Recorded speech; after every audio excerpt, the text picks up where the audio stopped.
us. No, he didn't. Yes, he.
Super hot. It's going to be in the 70s. I saw that. Oh, my gosh. I saw that. It's just way too early for that crap. The 70s is great. Don't get me wrong. 70s is great. Oh. I'm just saying, like, it's too early. 70s is great if we had months and months of bad weather. Yes, but we don't. We have a couple.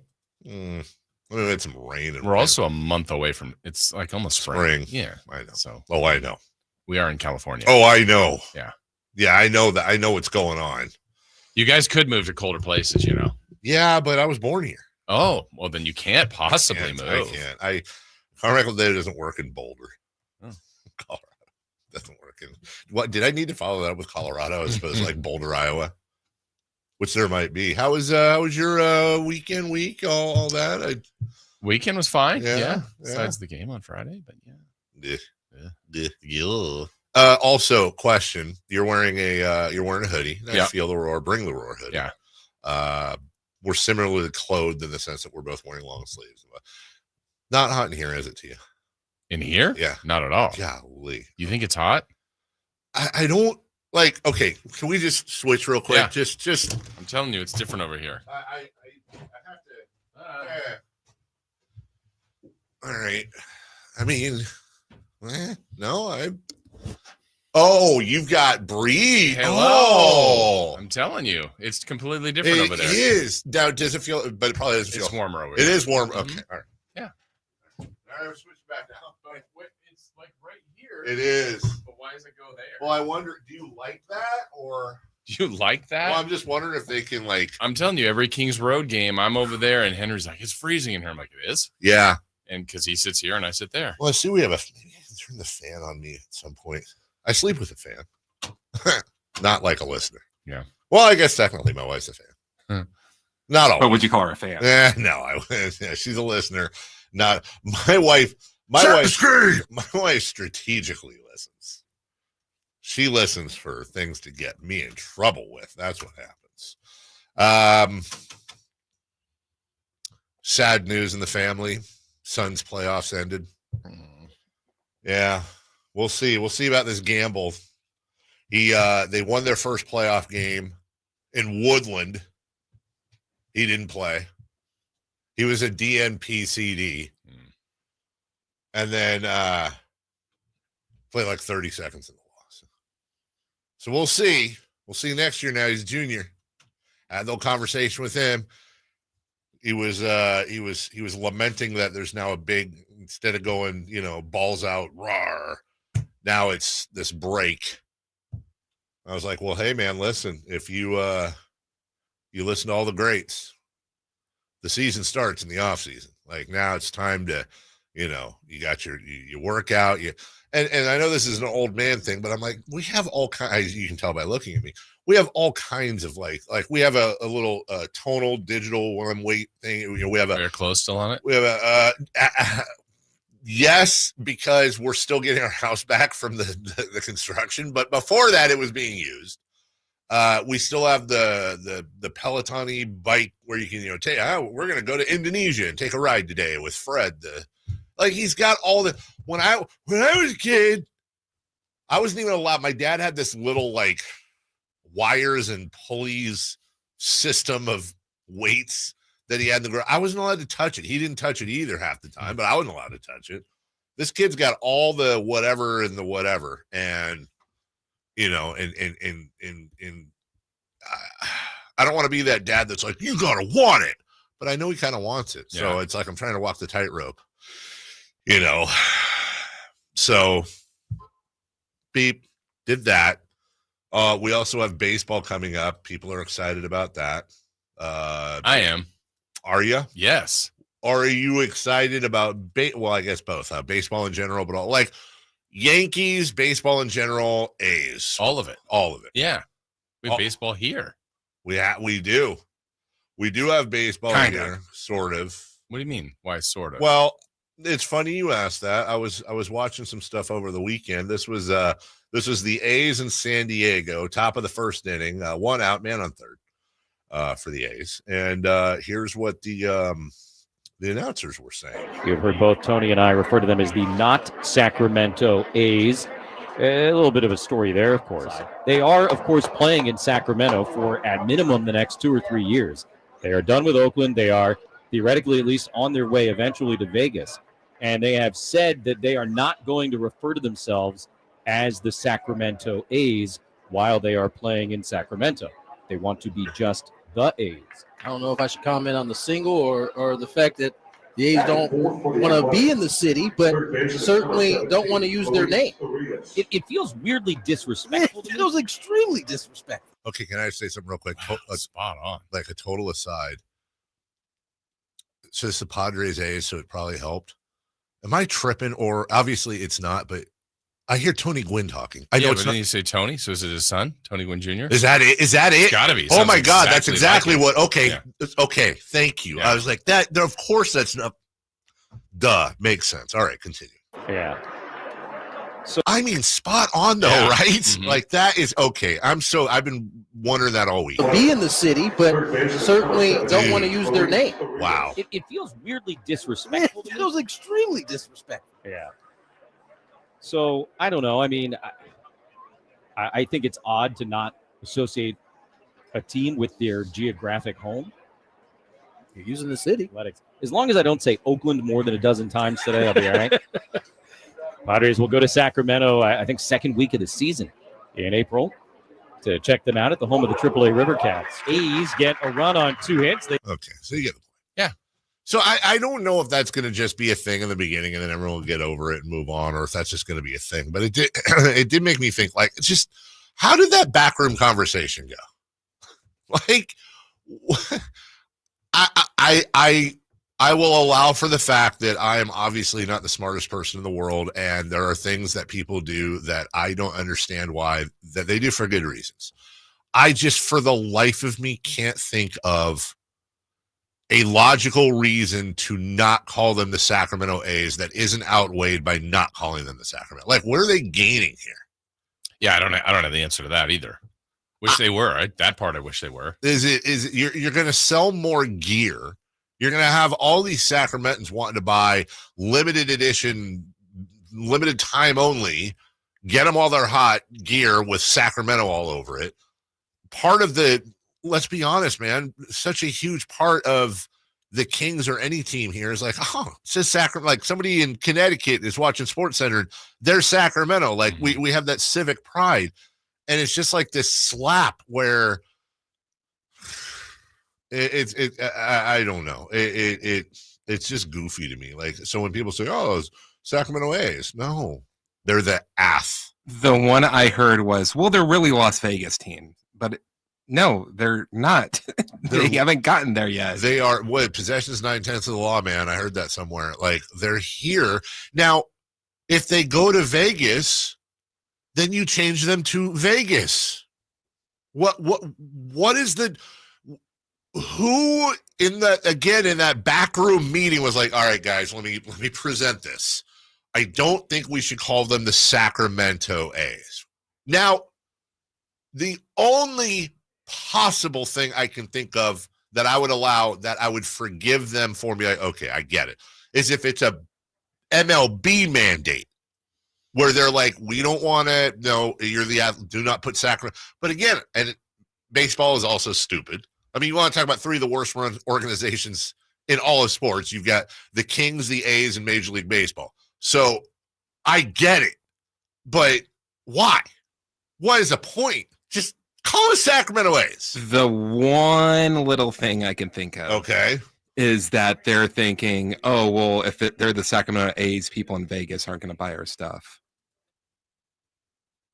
You mean like buy our stuff now, or you mean buy our stuff now? Is anybody buying their stuff now? I'm telling you, it's very small. Also, maybe call them the Sacramento A's and have A's gear, and then have a couple of things on the side that say Las Vegas A's. What? No way. It's not hard. It's not hard to do that. But I don't know. Somebody asked me the other day, like, because we were talking about spring training. It was like, hey, you're really vocal against it, and so we're just not going to talk about it. I was like, of course I'm going to talk about it. Of course we're going to cover them. They're in Sacramento. Of course we're going to cover them. I made my point. They're here. Yeah. So let's go. But just, do it right. Just Jason, all I'm saying is do it right. Do right. That is, as a Sacramentan, that's a little bit insulting to me. Oh, I would agree with that. Yeah. That's all I'm saying. You know what the kind of good thing about them not being called the Sacramento A's is that there's going to be some player or someone working for a team, for an away team, that says like, hey, bring the family over to California. How about you guys just stay in LA and then we'll meet up? That's because people outside of the state think we're all together, which gets even worse overseas, which is a running joke. We're doing an event next Tuesday down in LA for Wrexham versus Huddersfield Town. And my doing it at Patty's Pub.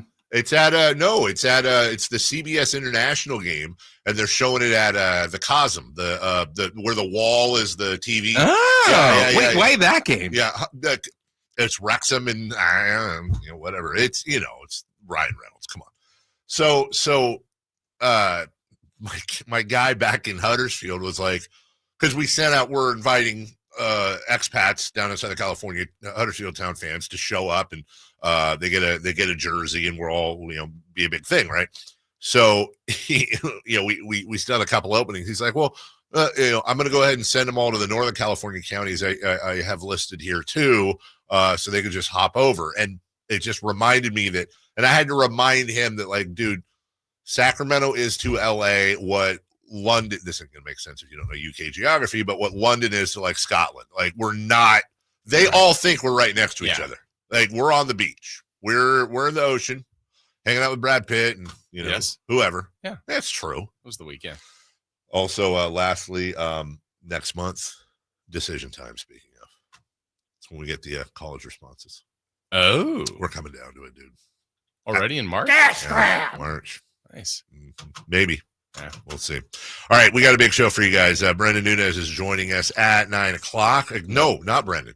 Frankie Cartoscelli is joining us. Yeah, he's back. Ah. We bring the boom. That's what we do. Oh, I love it. We'll get some little mini Frankie stories and all that. Whoa. I don't know what his size has to do with anything. So we'll talk about that. We've got a Kings game tonight, but we also need to talk about the first game back from the All-Star break as well. Some leaks in the building, if you will, and the future of Greg Popovich, not as an NBA coach, not a guarantee. So we'll have a conversation about that too. And I have the story, my favorite story of the sports weekend And this is a really cool story I'm going to share with you guys a little bit later on, 6:44. We'll take a break. We'll come back with Leading Off next. The only place you'll find Keegan Murray is Sacktown Sports. Out to Keegan Murray, straight away for three, and Keegan knocks down the triple. Hey Sacramento, it's Keegan Murray, and you're listening to the home of Sacramento Kings, Sacktown Sports. Your local sports leader. Someone had a birthday. Yep, 50. Can't believe it. 50 years of wisdom. Great segue. We have health news, a CDC update. Pneumococcal vaccination is now recommended for adults 50 or older. Says here, we're over 6 times more likely to be hospitalized with pneumococcal pneumonia than adults under 50. I don't love those odds. Same. Look what I found. Pfizer's Prevnar 20 is proven to help protect adults against pneumococcal pneumonia and invasive pneumococcal disease in just 1 dose, and millions have already gotten it. Continued approval may depend on a supportive study. Don't get Prevnar 20 if you have a severe allergy to its ingredients. A weakened immune system may lower your response. Common side effects include injection site pain and swelling, fatigue, headache, muscle, and joint pain. For full prescribing information, please call 1-855-213-2138. Visit Prevnar20.com or talk to your doctor or pharmacist. I'm on Prevnar20.com now, scheduling my appointment. Good idea.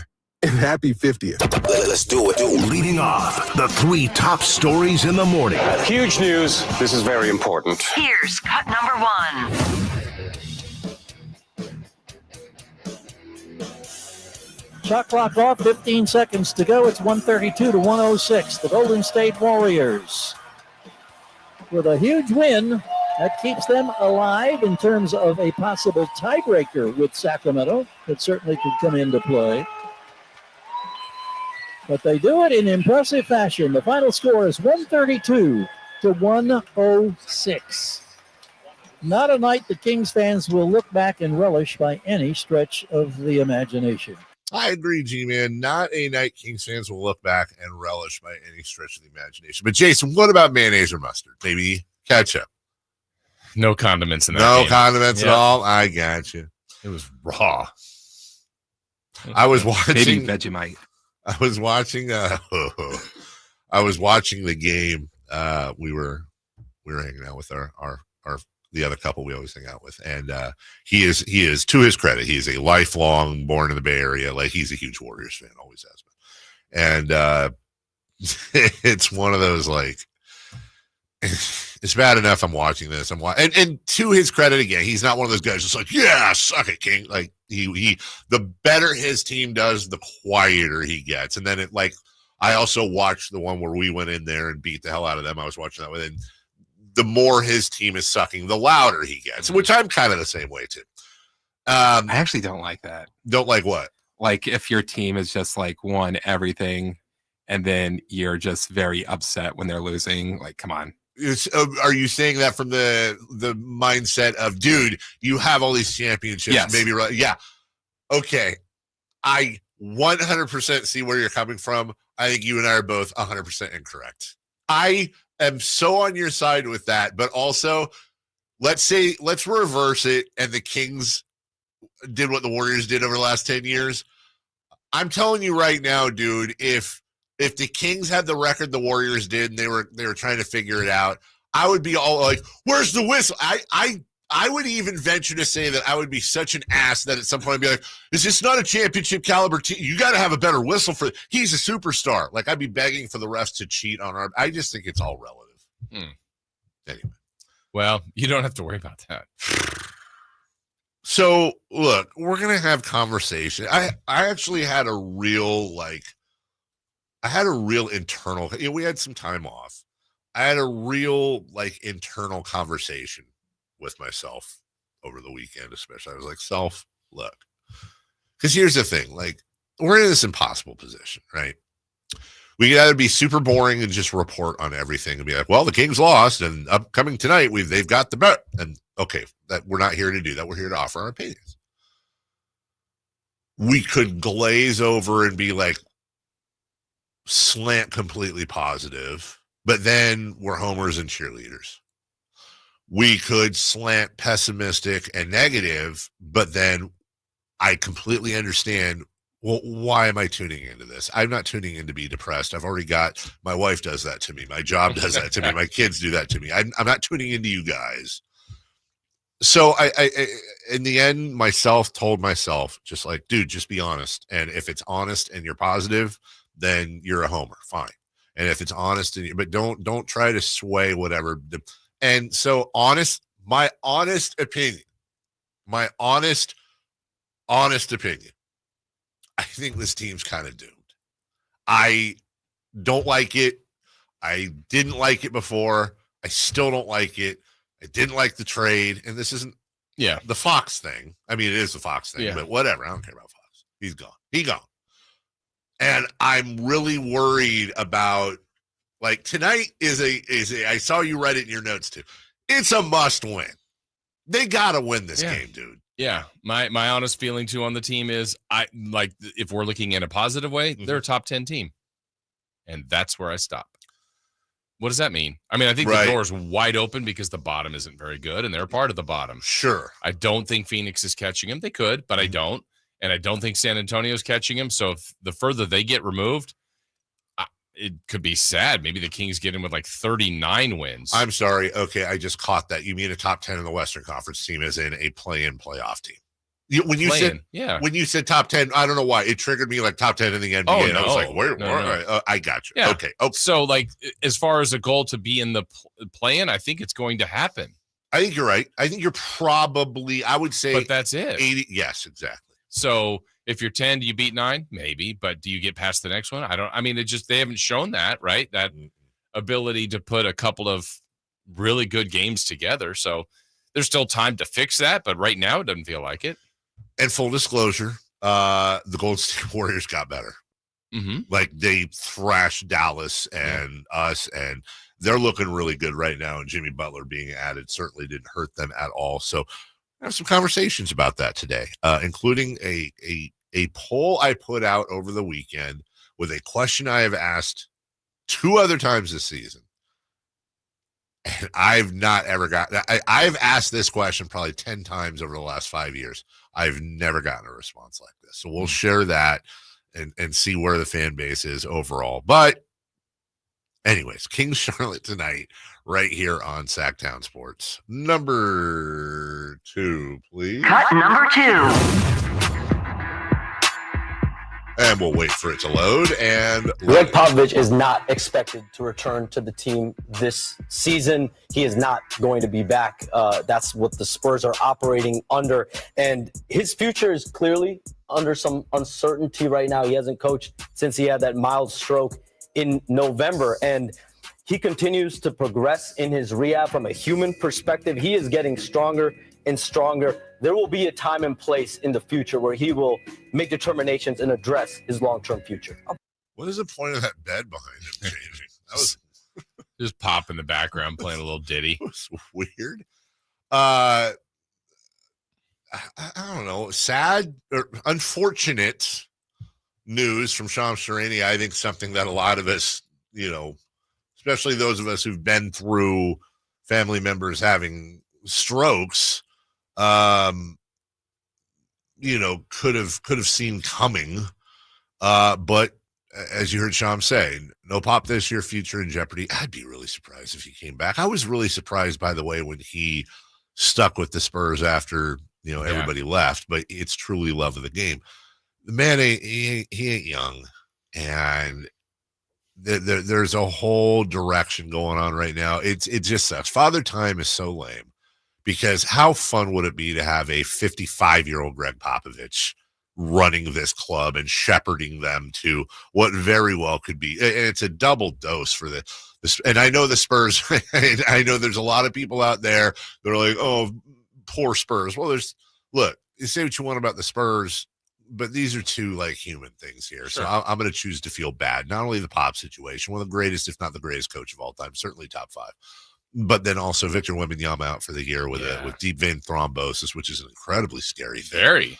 It's a bad double punch for the Spurs and for the NBA. Yeah, and apparently, according to reports, he's working really close with Wembanyama as far as talking him and getting him through that. So I don't know. I think he wants to come back.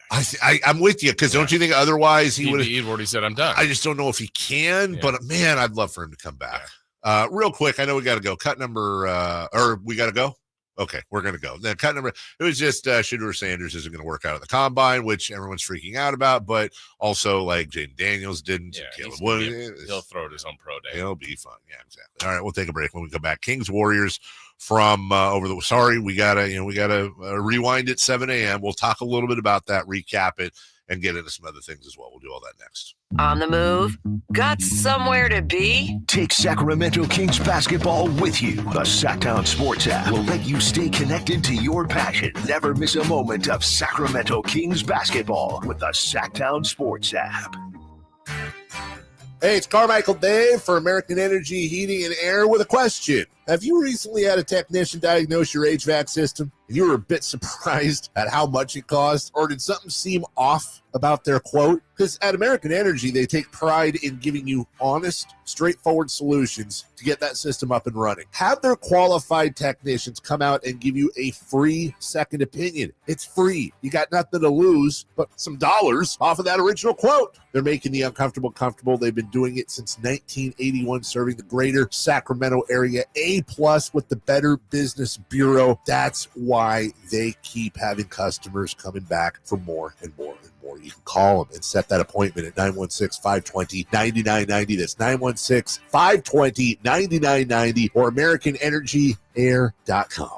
Call 916-520-9990 now. Hurry in and save big during Honda's President's Day sales event at Folsom Lake Honda, your one-stop Honda shop. Hurry in and save on our best selection of new Hondas. Each is priced to sell now. Folsom Lake Honda is your one-stop Honda shop for great pricing on a giant selection of new CRVs, HRVs, Civics, and Accords with low finance and lease options. Plus, get an instant cash offer for your trade. Get to Folsom Lake Honda or go to FolsomLakeHonda.com. Folsom Lake Honda, yeah, your one-stop Honda shop. Sacramento's premier country music festival, Country in the Park, is coming back May 16th and 17th at Cal Expo with Bailey Zimmerman, Billy Currington, Cone Wetzel, Nate Smith,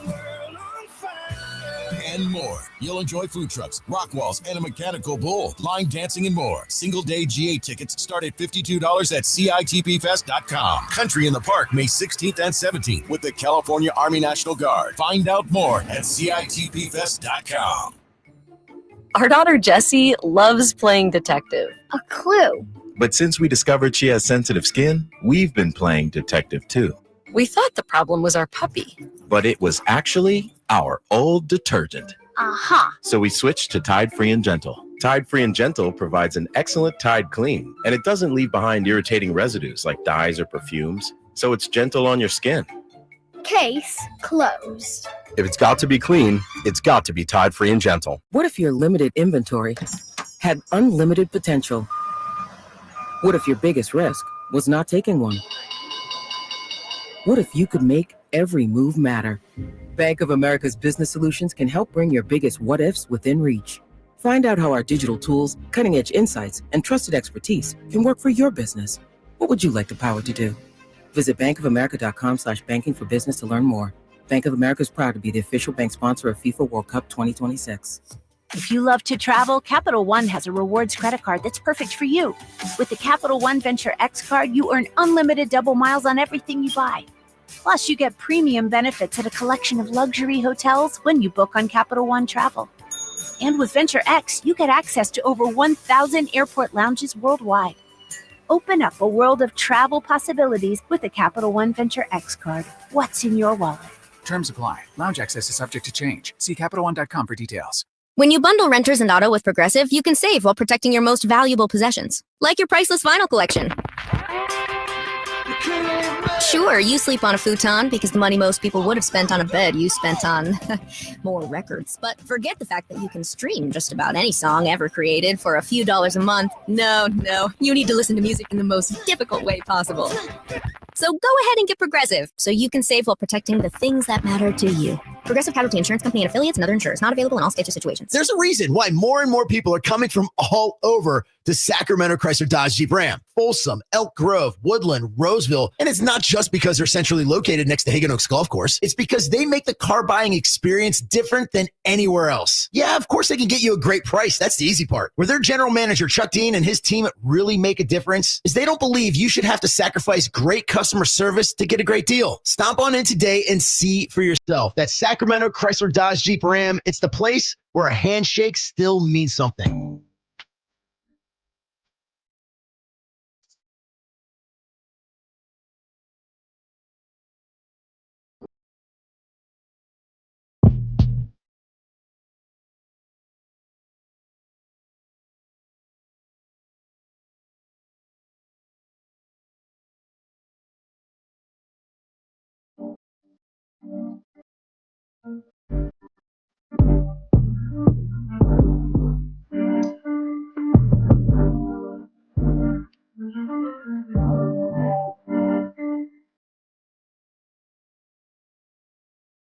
The Carmichael Dave Show with Jason Ross. Call or text at 916-339-1140. On Sacktown Sports. I mean, look, the thing, you want to be human beings and talk about, well, Popovich is kind of a separate conversation, but you want to be human beings and talk about Wembanyama. And just from a human perspective and from an NBA perspective, of course, like him being out sucks. And especially going through what he's going through. 20 deep vein thrombosis is nothing to, that's a, right. Very serious. That's a thing. That's not, a knee. That's a thing. The NBA ramifications now is you wonder if you're the Spurs. And I hate that Fox is there now because we'd be talking about this anyways. But I know people will be like, we don't care about the Spurs. I get it. You got a decision to make on Fox's thumb now. Because with Wemby out, do you just say, all right, this is a big draft. What is the point? Right. But then again, that's, you got Spurs culture. And maybe they're like, well, because we want to win. And we want to be ready for when Wemby comes back next year and screw the draft pick, which I completely understand. And they very well could have 2 top 10 picks this year as well. I think they're going to do that on their own, whether Fox is there playing or not. I mean, they're like 6 below 500 now. Yeah, you're probably right. Interesting what's going to happen there. Anyways, I want to be clear. I don't think either of us really want to do this, but we have not had a conversation since the Kings played the Warriors, what seems like a week ago, last Friday. And this was not a fun game at all. They got embarrassed. They did. At home. In front of them home fans. And to make matters worse, Buddy Hield was a part of it. Back out to Santos. Now to Hield straight away to beat the zone, and he does as he knocks down the 3 ball. A 10-point first quarter for Buddy Hield, who had been starved for buckets in the last 2 games. Zach LaVine did find his 3-point shot a little bit, which was a bright Smoke spot. with a drive and a kick. Corner 3, LaVine. Score it right in front of the Trey Lyles and the Kings bench. And now it is single digits. 10-4 start for Sacramento. Makes it 71-63. I see your pile of papers over there. Am I correct in assuming is one of those the box score? It is not in there. It is not. Anything specific you're looking for? Well, let's see if I don't know. Let's see if you'd agree this might be a storyline we should talk about from the game itself. Turned over by Keegan Murray. Buddy Hield just checked in, gives to Curry, eludes the defender, launches for 3, scores the 3. 11 unanswered points. Kings take their next to last time out. Mm-hmm. I'm sure it's happened. I don't have every stat in front of me.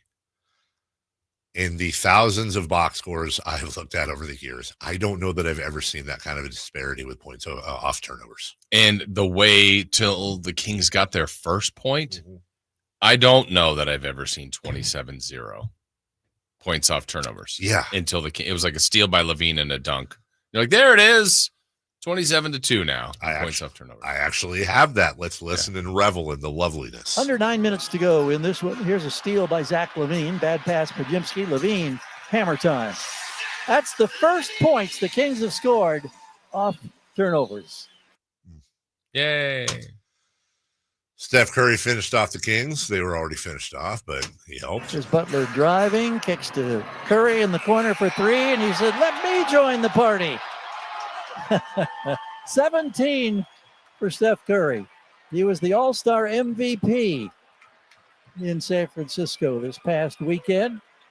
Is there anything that Steph Curry hasn't done in his career? Yeah, he hasn't won the dunk contest. Hasn't played for the Kings. He hasn't. There's a lot of stuff. So,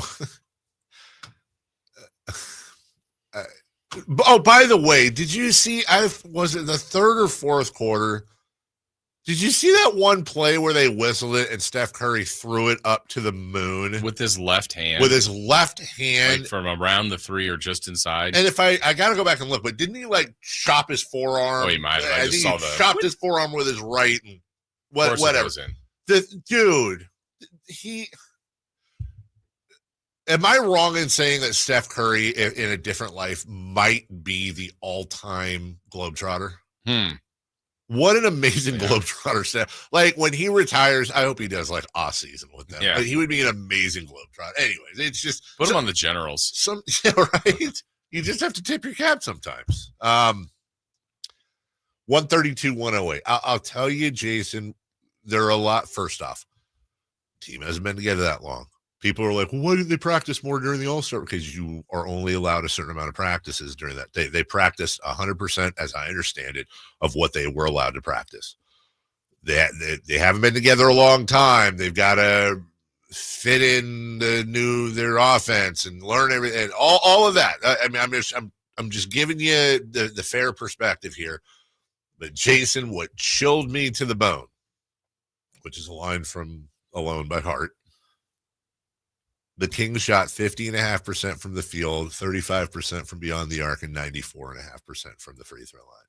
Now, yes, they had 21 turnovers, and that's a huge thing. And they were just bat flapped on points off turnovers. But this is the nightmare that the Kings offensively take the turnovers away. And I know that's a big thing.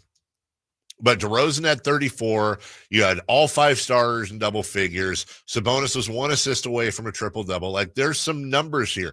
You had, I mean, it was a blowout, granted, but you had 21 points off the bench. You had 10 different guys scoring, blah, blah, blah. The worry is not, and the offense, I think, is going to get even better. The problem is, who's defending?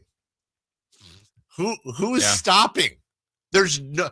You have Keon Ellis, who was not good that day.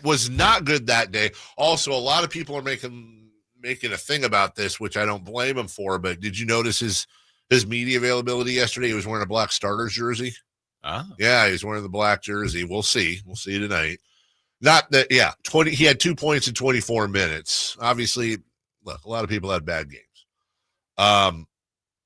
But the worry here, Jason, I think more than anything is that, they're going to do fine offensively. The problem is they're going to give them 150 flipping points a game. Yeah, I think the way the roster is constructed right now, their best offense is the starting five.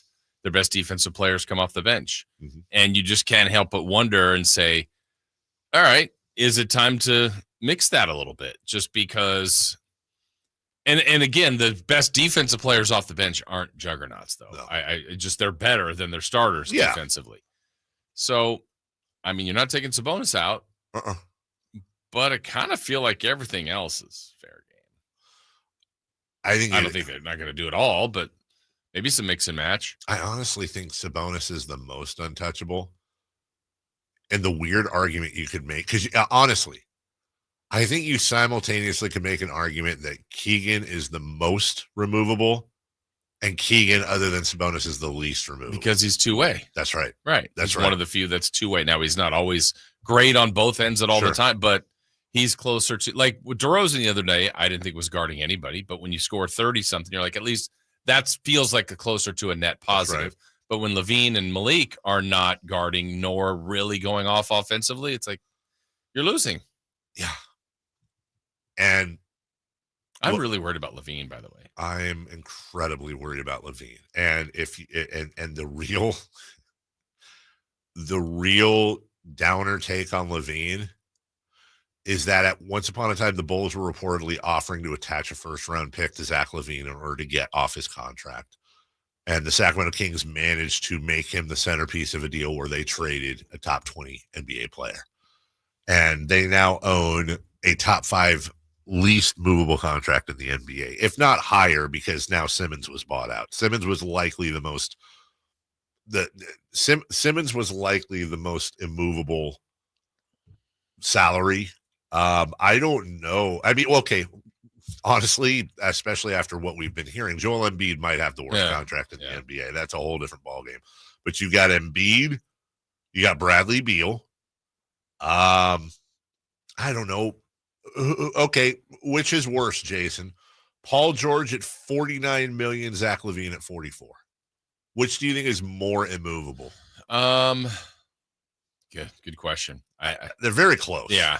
And then you have LaVine, because everybody in between. Look, Kawhi makes $50 million, but he's movable. Mm-hmm. He's Kawhi Leonard. Jimmy Butler, Damian Lillard, Giannis, LeBron, and Butler just signed an extension. That's one, even if you count Paul George, 2, 3, 4. So that's a top 4 most immovable contract in the NBA, and that was your centerpiece. That was your centerpiece. Yeah, now granted, I do think he can play better, but the question is, why is it not happening? You know, and I don't feel like it's strictly, well, he's brand new to the team. Other guys are brand new to teams and coming in and thriving, and he just has not at all. No, he hasn't. And I have to believe he'll be better. I agree with you. I really do, not hopium copium. Well, he is better. His career suggests that. 100%. A long career suggests that. And I'll go back to what Katie said a couple weeks ago, which I think is 100% true.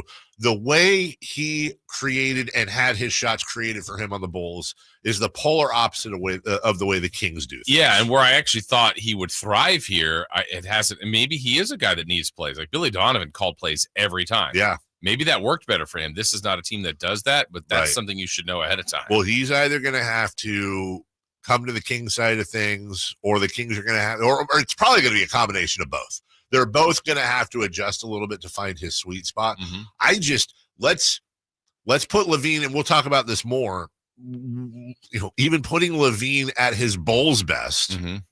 how much better does that? I mean, it'll make him better. Yeah. How much better does this make the Sacramento Kings? We'll take a break.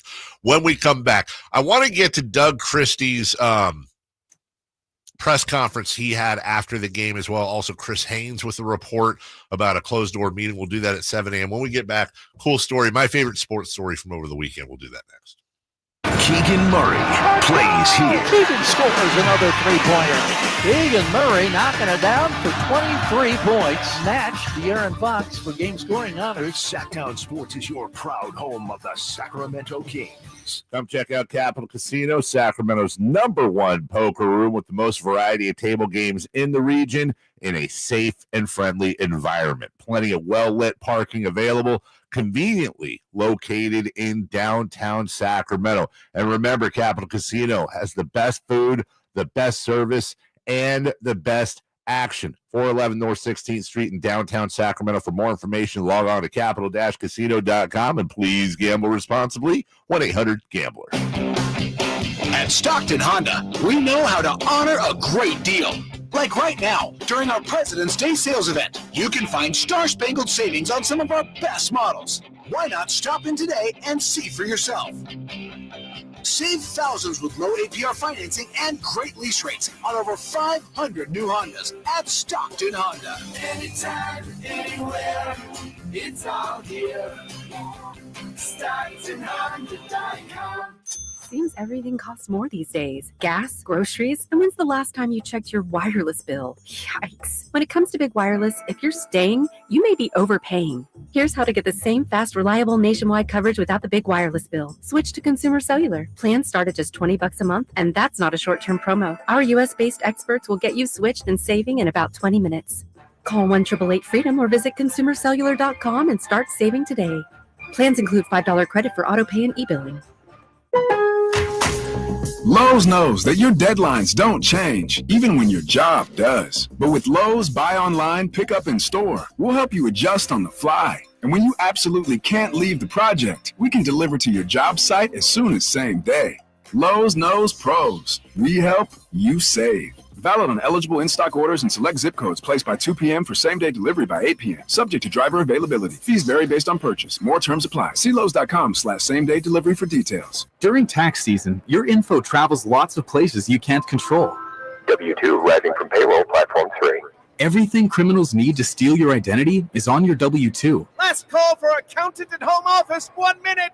LifeLock monitors hundreds of millions of data points per second. Tax preparation data centers with service to IRS. All aboard. If your identity is stolen, we'll fix it guaranteed, or your money back. Save up to 40% your first year with promo code NEWS. Visit lifelock.com. Terms apply. No two people learn the exact same way. So how did Babbel become the award-winning language learning app? We thought of you, all of you. Take Sierra. As a visual learner, she uses Babbel's wordplay videos. Today I'll share a quick lesson on shopping in French. Merci beaucoup. Keith is a be in the room with real people kind of learner. So he loves the live online classes with our language experts. Okay, class. Vos está pronto. Estamos prontos. However you learn, Babbel makes it easy. Try Babbel for free at Babbel.com. BABBEL.com.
Waking you up with the best in local sports. They just make it, It's the Carmichael Dave Show with Jason Ross on Sacktown Sports. I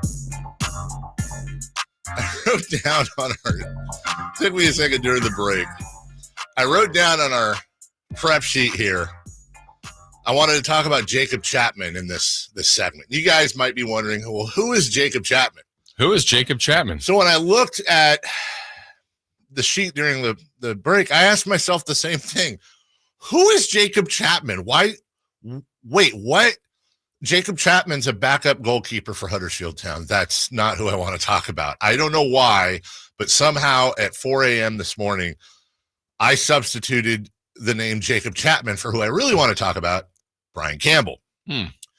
You probably also don't know who Brian Campbell is either, unless you're a hardcore golf fan. Now, this is a golf story, but it's not a golf story, but it is a golf story. So it was. This is one of those What's Jacob Chapman up to anyway, though? Just he's back. He filled in for Lee Nichols, did a great job. Who's a starting keeper while Lee was out with an injury, and Lee's going to be good though.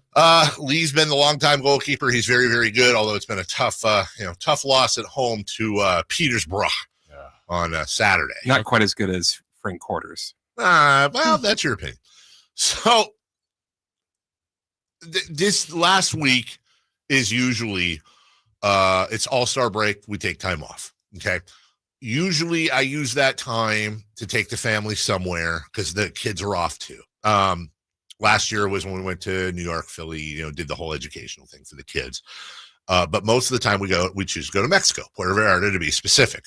The reason I'm bringing that up is because I was kind of bummed because of the kids' schedules that we didn't really do much. And the PGA stop last weekend was the Mexico Open in Puerto Vallarta. So I'm watching Puerto Vallarta all weekend long, right? We were up the hill yesterday or for the weekend, and everyone usually leaves before I do. I'm usually the last one to close up. I like to, vacuum and mop and get the place all ready to go. And I don't want people and dogs and all that crap there. But my son who had just finished, his last day was Saturday for his basketball. My wife said, I'm just going to leave Mason here. He can come down with you. He's still sleeping. This dude rolls out of bed at like 12:35. Wow. Right? Yeah. Like I've never seen him sleep that late. He was tired.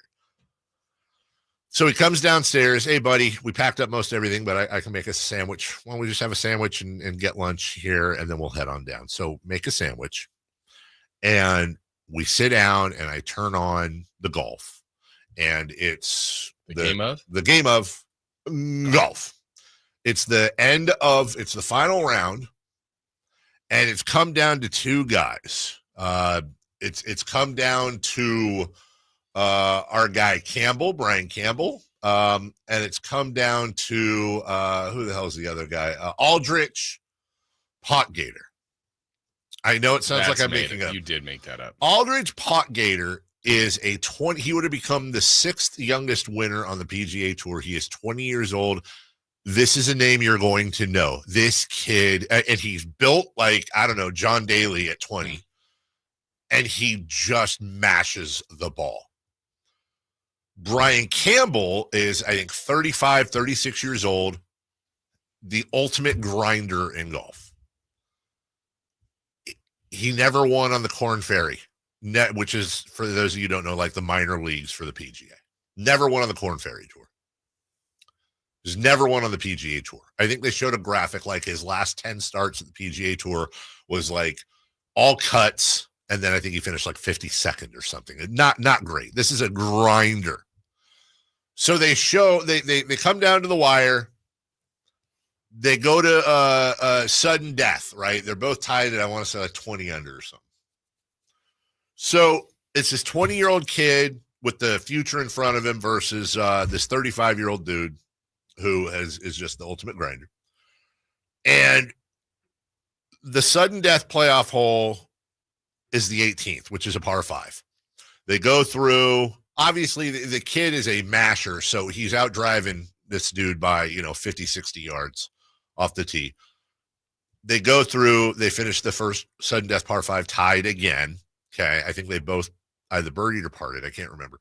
They go to the second sudden death playoff hole, which again is the 18th. They just keep repeating it. They show the sideline, like on the green, you've got this kid's dad who's next to Brian Campbell's girlfriend, longtime girlfriend, and they're basically like standing next to each other, like living and dying and laughing with each other, like they're stressing out. It's a great shot as they pan away from the players themselves. You've got these two family members just living and dying.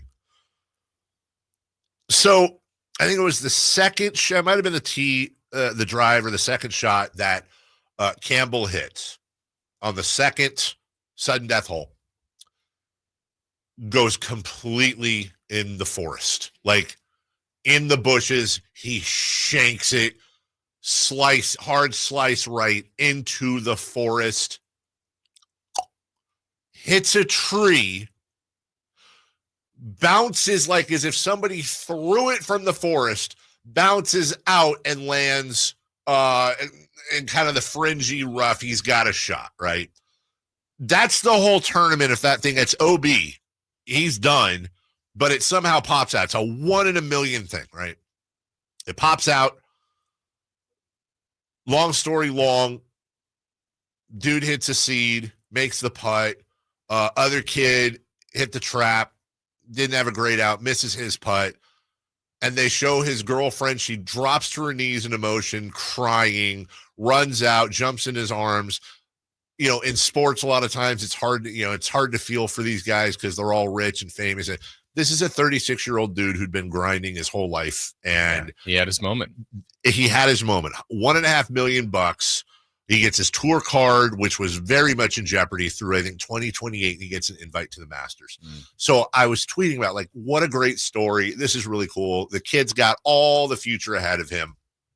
This is super cool. Congratulations, Brian Campbell. He gets an invite to the Masters, right?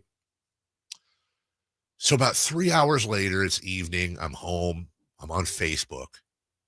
And I see something. I go, oh, my God. So I call my friend who picks up. He's in Japan. It's Taro from Mikuni. I go, Taro, are you serious? What's the deal here? So apparently Taro plays in these pro-ams, and Brian Campbell's been his pro-am partner for years. He knows Brian. He knows his girl. He was sending me all these pictures of them like out, at dinner and stuff like that. He's been a longtime friend of this guy. They're such good friends that at one point he sends me a picture of Brian Campbell's bag that he used yesterday, and Mikuni's on the bag. And he said, Brian asked me, he goes, hey, would you mind if I put Mikuni on my bag? And Taro goes, yeah, how much? And he goes, no, I just love your sushi. Can I just put it on the bag as a way to support you? So he's had Mikuni on his bag for a couple years for free. He just wants free sushi, right? So I'm talking to Taro about this, who, by the way, Taro, if you guys know Mikuni, about a week and a half ago, Taro sold Mikuni to a big restaurant. He's still going to stay on, but they want to make Mikuni a lot bigger. Taro's a very rich man right now. It's been a very good week for Taro, who sold the company that he started with his family. And then on top of that, Taro is also a very religious man. And so he was talking about, he was praying the whole time. And then when the ball, and that's one of those things where it's like, well, maybe there is a God, because he's sitting there, he's like, I'm praying, a ball goes in the thing, it comes out, I say another, I'm so, and Taro's the sweetest guy in the world. And it turns out that a month ago, Taro decided to knock his number one sports bucket list thing out. And he went ahead and he paid for tickets to go see the Masters for the first time this year. And it turns out that a month later, that's so cool, his buddy wins the Mexico Open, and will now be at the Masters, so Taro can follow him around. It was just one of those. You can look at his bag. Absolutely, at the Masters. So congratulations. Really cool. There's like a kind of a weird Sacramento tie in there, and if you know Taro at all, you love him and you want nothing but happiness for him. And it even backed up the story even more when Taro just vouched as to what a great guy this is. And you love to see stuff like that in a world filled with, it's like what we talked about the other day with all the rich, multi-millionaire Rich Paul, De'Aaron Fox, all that, all the stuff of the business of sports. Every once in a while, it's kind of nice to see the in-betweens that we don't see that often, especially in a sport, Jason, as you know, where half the field every week doesn't make any money. They get cut and you got to pay your caddy and the pressures of golf and all that. Imagine if, you don't make the playoffs and nobody gets paid on the team that year. That's kind of what golf is. Anyways, thought that was cool. We'll take a break.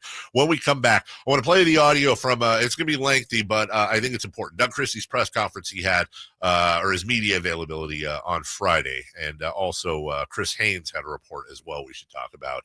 We'll get to that next. You never know what you might hear when listening to a Sacramento Kings game. Out of Keegan, going for another triple. Man, is he feeling it. Keegan, can he do it? Yes, there's number 11, Keegan Murray. Keegan steps back. He just knocked down his 12th three-pointer, a Kings franchise record. He's got 45 points. Never miss a moment of Sacramento Kings basketball with Sacktown Sports and the Sacktown Sports app. At Fisher Investments, we may seem like other money managers, but we're different. Are you really that different than the rest of us? We are. As a fiduciary, we always focus on what's best for our clients. What services do you offer besides investing? We have a team of specialists in financial planning, estate planning, and more. Your clients rely on you for all that? Yes, we ensure clients receive unparalleled service at every step of the relationship. Okay, but you still sell commission-based products, right? No, because we believe that's a conflict of interest. We prioritize service over sales goals. So then how do your fees work? We have a simple and transparent fee that's a percentage of our clients' portfolios. So we do better when our clients do better. Wow, we're more different than I thought. At Fisher Investments, we're clearly different. Learn more at FisherInvestments.com. Investing in securities involves the risk of loss. Hurry in and save big during Honda's President's Day sales event at Folsom Lake Honda, your one-stop Honda shop. Hurry in and save on our best selection of new Hondas. Each is priced to sell now. Folsom Lake Honda is your one-stop Honda shop for great pricing on a giant selection of new CRVs, HRVs, Civics, and Accords with low finance and lease options. Plus, get an instant cash offer for your trade. Get to Folsom Lake Honda or go to FolsomLakeHonda.com. Folsom Lake Honda, yeah, your one-stop Honda shop. Hey, daydreamer. Did we catch you thinking about your dreams? With Wells Fargo Premier, a team can help you plan for them. So let's imagine your biggest dream. Not the easy one, the one behind it. The one you work towards every day and every night. Can you see it? Then we can help you plan for it. Ready to start planning for your dreams? You can at wellsfargo.com/getpremier.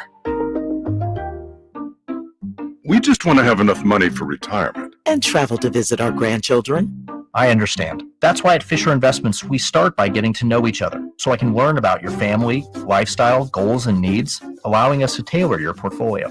What about commission-based products? We don't sell those. We're a fiduciary, obligated to act in your best interest. So how do your management fees work? We have a simple management fee based on the value of your portfolio, so we do better when you do better. We appreciate that kind of transparency. We also check in with you regularly to keep you up to date on the markets and your portfolio. What other services do you offer? As a client, you have access to resources on investing, financial planning, estate planning, Social Security, Medicare, and more. Wow, it sounds like Fisher Investments has everything we need. At Fisher Investments, we're clearly different. Learn more at FisherInvestments.com. Investing in securities involves the risk of loss. Sacramento's premier country music festival, Country in the Park, is coming back May 16th and 17th at Cal Expo with Bailey Zimmerman, Billy Currington, Cole Wetzel, Nate Smith, and more. You'll enjoy food trucks, rock walls, and a mechanical bull, line dancing, and more. Single-day GA tickets start at $52 at CITPfest.com. Country in the Park, May 16th and 17th with the California Army National Guard. Find out more at CITPfest.com. Hey, what's up? We're talking to Chad Hoblet of Hoblet Dodge, Chrysler, Jeep, Ram, and Woodland. What's happening, Chad, for the President's Day sales event? Get the presidential treatment and savings with up to $16,000 off MSRP on new 2025 Ram 1500 crew cabs. With over 400 new Ram trucks available, your truck is waiting at the Hoblet Ram Truck Center. $16,000 off MSRP on the new 2025s. That's not what I was expecting. We aren't trying to sell you last year's leftovers. When you need a good deal on the newest truck, Hoblet needs to be your first stop. Plus, check out the huge selection of certified pre-owned vehicles at the Hoblet Certified Pre-Owned Supercenter. With over 220 vehicles available and 40 under $20,000. Search, select, and save through their whole inventory at HobletDodge.com. Unbeatable prices, unbeatable selection. Nobody beats Hoblet, period. $16,000 total net savings on select new 2025 Ram 1500 after $9,000 factory rebates and $7,000 dealer discounts. Rebates include $2,000 Chrysler Capital bonus cash. Must finance through Chrysler. And on-the-job $500 upfit incentive. Must show business ownership and $500 upfit. 5 with this net savings. See dealer for details. All guests come to you from the Folsom Lake Honda Hotline. Folsom Lake Honda, your one-stop Honda shop. KHD1 Sacramento, KYMX HD3 Sacramento. From the Power Business Technology Toshiba Studios. Sacktown Sports 1140. The Carmichael Dave Show. He's on the microphone when he's not on the microphone. He's playing a song, and when he's not playing a song, he's on the microphone. And then boom, with Jason Ross. No, he didn't. Yes, he did. Call or text at 916-339-1140. It's the Carmichael Dave Show with Jason Ross on Sacktown Sports. Hour number 2. All right, well, Dave, Jason Ross. Christie Live. Frankie joins us at 9 a.m. Your Sacktown Sports Kings Insider. Does he bring the boom? We bring the boom. He does. That's what we do. I don't know if I'm going to play all of this. It's lengthy. This is Doug Christie, media availability after the performance versus the Warriors. I think there's some interesting things to hear from Coach Christie, and here he is at the podium. Pretty simple, stagnant. 24 for 38 points won't win you a game, I don't think, anywhere in the world. So what you got? Who wants to talk? How about James? Hey, Doug. We're used to seeing a lot of DHO, a lot of two-man game, a lot of flow and motion in your offense, and none of that seems to exist over the last last week or so. Yeah. What's happened? How have you guys gone away from even like the Malik and Domas two-man game? We haven't. They have to get to it. I had some conversations with them just a little while ago is like they have to be better. Like you are put in positions to play with pace, play with tempo. There's a lot of different ways to play with pace. You can have a speedy guy, you can advance the ball up the court, but one way that we need to do it is we need to make sure that we are passing, cutting, moving, all the things that you just described that are not happening. And first of all, if they're scoring every time, you have to get into something.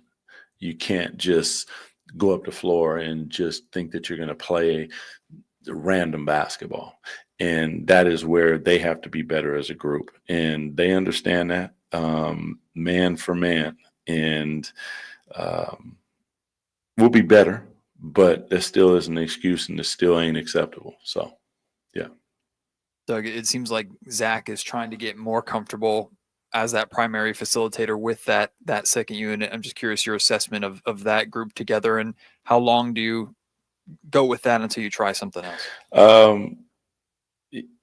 Not long for first offs. But I think at the same time, like, we need Zach to stay aggressive, to be the guy that we've always known him to be, whether that is on ball, off ball, whatever it is. And, we can keep saying, like, we got a lot of new guys, we're trying to find our way, but that excuse that no one checks for you in this league like that. People just run through you and beat the hell out of you. So it doesn't matter what the excuse is. Take care of the basketball, play together, move the rock. And if you do that at a high level, we give ourselves the opportunity to win. We're not even giving ourselves an opportunity with 24 turnovers for 38 points. It's just, it's not acceptable. It'll never be acceptable. And I said that to them man for man. So they understand. If this team fails, I don't think it's going to be because of Doug Christie. Right. Or issues with Doug and his coaching. You see him getting into these guys at the on the bench. Mm-hmm. I wouldn't say he's calling them out or throwing them under the bus in any way, shape, or form. But I don't think it's a Doug issue. I think it's a roster construction issue. And there's one more thing I want to show you, Jason, then we can talk about it. This is from Chris Haynes. He had a report as well that evening. Listen to what he had to say. So this is your Haynes brief for today. After the Kings suffered an embarrassing loss to the Golden State Warriors Friday night at home, losing by 24, league sources then informed me that Kings interim head coach Doug Christie called for a meeting after the game with his starting unit. That unit consisted of Malik Monk, DeMar DeRozan, Keegan Murray, Zach LaVine, and Sabonis. Now, first and foremost, in that meeting, I was told that Christie reiterated how he's in the fight with them, but there were some issues he wanted to address, such as making sure that everyone understood the gravity of the situation right now. He addressed ball security. He talked about how they've been compromising on defense. He wanted to make sure everyone was on the same page. He spoke on learning how to communicate with each other, and he challenged his players to challenge each other in a positive way to yield some positive results. Now, the Kings are 15-10 since Christie has taken over. Okay. This is where I'm going to say something that a decent amount of people aren't going to care about. I can't tell you enough how much you need to care about this. Who's leaking this? Who put that out there? And to what end did they put it out there? And Jason, it wasn't just that he had a closed door meeting with the starters. That's very run of the mill for a struggling club. There's chapter and verse detail into what he said. And that tells me, what are we doing here? This sounds like CYA is what it is. It sounds like someone's covered. Who was in the meeting? I don't know. I know it was Doug. I know it was at least 6 people. I imagine the assistants were probably in there as well. I don't know if a front office member was in there or not. I highly doubt anybody from the executive board or ownership was in there. That wouldn't make sense. Why would you leak that? Why would you leak that to a national reporter? And why would you want your business out there? This is one of those problems that because it's not a box score thing people tend to not care about, Right. but it goes to the culture and the way that the franchise is run and how players and coaches, when you start getting everybody out there running their own agendas, trying to cover their own asses, that becomes a toxic situation. If I was running this team, if I was Monty McNair, if I was Vivek Ranadive, I would, the second I saw this report, I'd be on the phone. Who is leaking this? Where is this coming from? We don't do that here. And I guarantee you that didn't happen. It's an orchestrated leak. To what end? Who are you helping with that? That really, the loss bothered me. This bothered me almost as much because it's not the first time we've had a leak out of this organization lately. Yeah, I think what's interesting to me about that is, doing the post game that night, it was a long, like we did the whole post game and nobody had come out yet. Really? And that just never happened. So we're like, well, we can only speculate. Obviously, I'm assuming Doug is talking to the players still. And as soon as we signed off, then Malik came out. And Malik was asked about, what was Doug saying? And Malik, here's the first public. He's now in front of people. And he basically said, there was a long pause. Basically, we can't be embarrassed like that at home. That's it. Right. I'm like, okay, I know there was a lot more and probably a lot more choice words, but that's all Malik chose to say. Yeah. And then obviously, I'm sure there's some reporting here too. Everybody knew this was lengthy, but there's details in there. There's nuance in there. So I don't know. I don't have the answer to that. But it's also a little, to me, part of it too. The other part that besides the getting out, like you just had a break. You were just rested and regrouped and had a film session and a practice and that performance. And then you feel like that's the time to talk again. It's like, man, that's not good. Now, look, winning fixes everything. Got to win tonight. Follow it up with Utah. Then remember, we're entering this March stretch now. It's that brutal. Ain't fun. No. I want to know who's leaking that. I want to know why they're leaking that. It bothers the hell out of me. You're on with, excuse me, you're on with Dave and Jason. Good morning. Good morning. Hey, Rick. Hey, great show as always. It seems like Doug Christie is dealing with the same thing that Mike Brown stated on his way out, that people aren't on the same page. And it sounds like it's not the players, it's the coaches. And, going forward, I think he's doing a great job right now. He's got a winning record, and they still have a decent chance of making the playoffs. But it's got to be pretty tough when your own coaches, if they're the coaches, if they're working against you. Thanks, guys. Thank you. I don't know that coaches are working against Doug. What I will say is this. You had many, many reports over about, and we, it's never been – there's a very good idea as to which coach – the report was that Mike Brown was asked to fire at least one, if not two, assistant coaches shortly before he was fired. He refused to, and then he was fired. I think the media is 99.8% sure who it was. I certainly am 99.8% sure who it was. Out of respect for that coach, I personally have chosen not to. I hate the whole I know something and you don't, but it's one of those. I don't want to share that when the coach is still coaching, out of respect for that coach. Also, you need to be 100% sure about that type of stuff. I am 100% sure that they asked Mike Brown to fire one of the assistants. None of the assistants have been fired, which tells me that the assistant or assistants that were asked to be let go are still with the organization and are still working. Right. That can't be fun. That doesn't mean they're working against Doug or anything like that. But you just, I can promise you this, the same staff, the same coaching staff right now is not going to look the same next year. And I'm not saying Doug won't get the job or anything. I'm just saying when you look at the list of coaches top to bottom next year compared to now, they ain't going to be the same. And you can read into that what you will come next season as far as who's gone. It's just not you. And Doug is sitting there, and I feel like he's spinning plates. Mm-hmm. He's got the player issues. He's got what's going on above him with the front office and ownership. He's got his own coaching staff. And I don't know, maybe he's got them all tucked away and dealt with. But it's a lot for a guy who, by the way, is trying to work his way through being an interim coach and trying to get a head coaching job in the NBA. For sure. It's just there's a lot of agendas going on right now. That's not good. It's not good at all. We'll take a break. Very quick, 1 minute break. When we come back, 3 for Madness. Kings, and more Kings. We'll get to it next. Domantas Sabonis plays here. He finds Sabonis. Put the frosting on the cake. Put the cherry on the sundae. Sabonis with a two-hand flush makes it 114-106. Sacktown Sports is your proud home of the Sacramento Kings. ZipRecruiter is the place. ZipRecruiter is the place for talented teachers, savvy software developers, and master mixologists. ZipRecruiter is the place where you meet all these people and more. That's because ZipRecruiter is the place for job seekers who are looking for new opportunities. In fact, ZipRecruiter helps 10 million people with their job search every day, so you can find the right candidates right away. Try ZipRecruiter for free at ZipRecruiter.com/free. That's ZipRecruiter.com/free. Look out, world, we're getting strong. The future's here and we belong. She can STEM, she can do more. Like build a rocket and watch it soar. Clean the oceans and make the world a better place. Oh, she can STEM, so can you. Find a cure, invent something new. There's no challenge in the world that she can't face. She can STEM. Learn more at She Can STEM. A message brought to you by the Ad Council.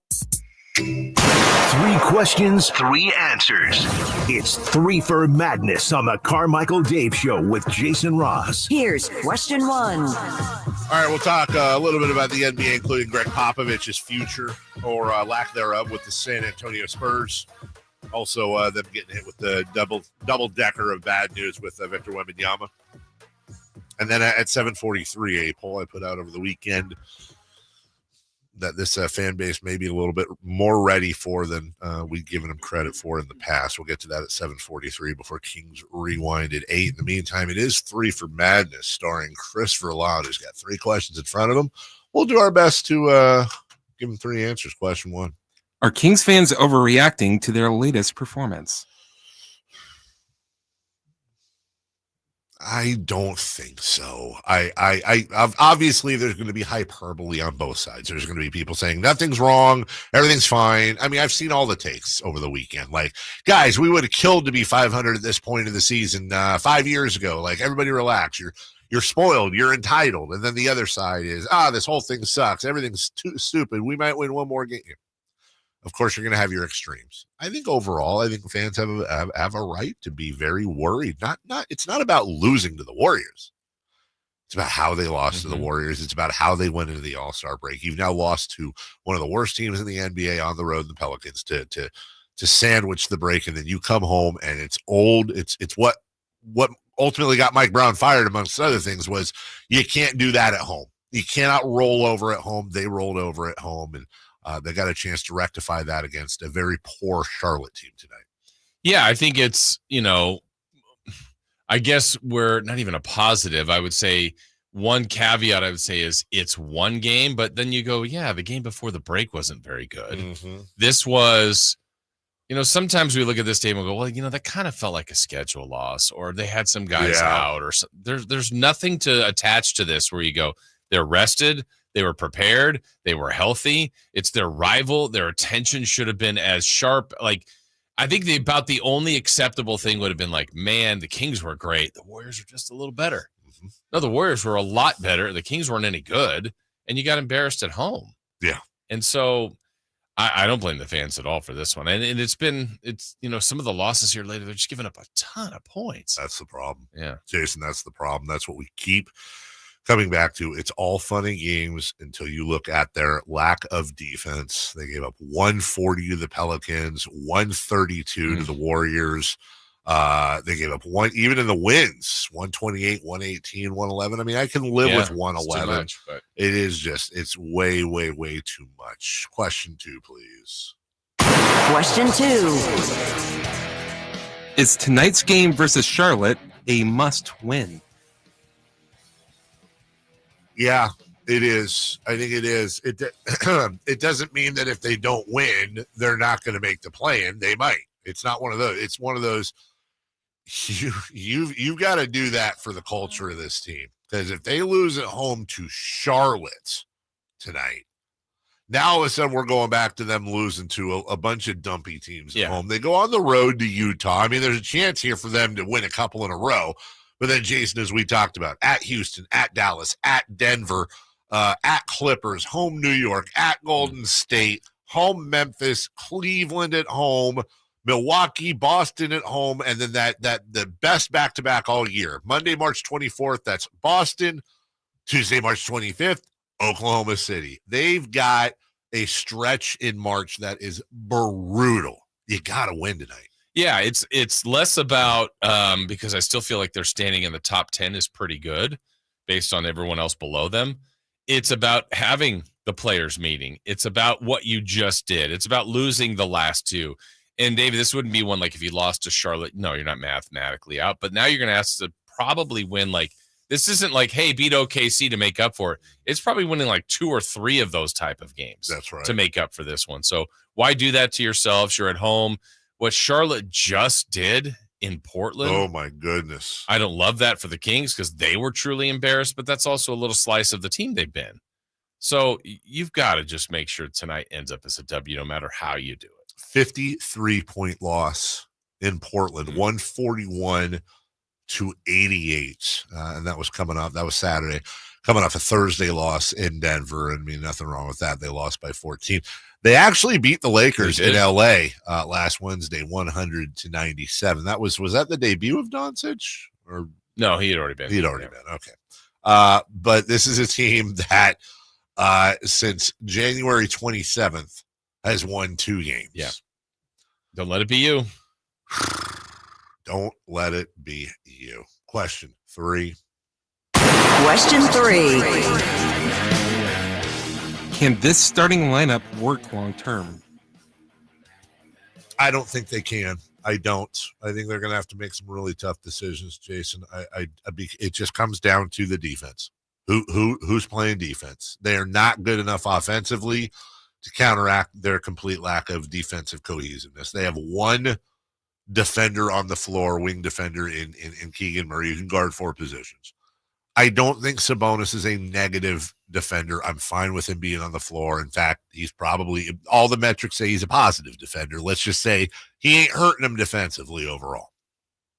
But that also means 60% of your starting lineup does not play defense. I mean, this is no disrespect to Malik Monk, Zach LaVine, or DeMar DeRozan, who certainly can have done things defensively in the past. They'll get a steal, a block, a turnover. They're not defensive players. They're not average defensive players. They're below average defensive players. That's 60% of your starting lineup, and really the only true blue defender you have even on the bench is Keon Ellis. I think they're going to have to make a move to try to fit him into the starting lineup, and I don't know that that's going to work. I don't think ultimately it's going to make all the difference in the world, but I can tell you the games where Keon Ellis has started, their defensive metrics are quantifiably better. Yeah. They're going to have to do something because this team can't play D. No, I think there's a couple things here like that I'm looking at roster-wise long-term. I think in the offseason, you're either looking at DeRozan or LaVine that you have to move. You already mentioned LaVine being one of the more difficult contracts. I think you could get more for him, but that's a tougher one to move. You get less for DeRozan. I think there's too much duplication there. And then, look, Malik played really well while De'Aaron was here. He has not played that well. No, he has not. It's been different when he's the feature guard, being the point guard. I think teams are adjusting and trying to take him out of being that facilitator, at least as impactful as he was before. So I think that's also something else they need to look at. No, I think you're 100% right. When you look at, that's something we'll get into at 7:43. Yeah, they got to move LaVine or DeRozan. They're repetitive. Good luck moving Zach LaVine. Mm-hmm. That's, again, top 4 worst contract in the NBA. Good luck moving him. He's your problem now. And then, yeah, I do think you can move DeRozan. I don't think, and by the way, and I don't know this, I'm just basing this on his past comments. I would be shocked if DeRozan didn't want out of here. Now, he's going to go about it quietly, but he already hinted at that before the Fox trade. Like, look, I'm not trying to rebuild or be 500 here. I came here because I thought we could contend and do something special. I don't see that. Mm-hmm. I would not. And the clock's ticking on his career. He's got 1, maybe 2 years left. So I think that's the guy, but you might get a low round pick, right? You get less for him. Yeah, you're not getting a ton for him, and you're not getting. You may have to attach things to Zach LaVine to get off that deal as well. We'll take a break. When we return, Greg Popovich, we have an update on him couple of bad things for the San Antonio Spurs. And we'll get into some other NBA notes as well next. On the move? Got somewhere to be? Take Sacramento Kings basketball with you. The Sacktown Sports app will let you stay connected to your passion. Never miss a moment of Sacramento Kings basketball with the Sacktown Sports app. When an overwhelmed injury victim calls Ashton or Price, we immediately remove their legal burden and introduce them to the very best medical care in the region. They focus on their health, and we handle all the rest. When they reach the end of their medical journey and are reunited with happiness and hope, we unleash our decades of legal experience to obtain maximum compensation. We are real, local, experienced litigators and snappy dressers too. Consultation's free, and there's never a fee until we win. Remember, for the best advice, don't think twice. Call Ashton and Price. To find home improvement contractors, just visit subcontractorsunited.com and simplify your search for home services professionals. From cabinets to windows, roofing to plumbing, Subcontractors United is an easy, simple way to find and hire a home improvement contractor. And you never have to give up personal information. So no harassing phone calls like you get from those other websites. Subcontractorsunited.com is sponsored by D&D Cabinets and Savage Design.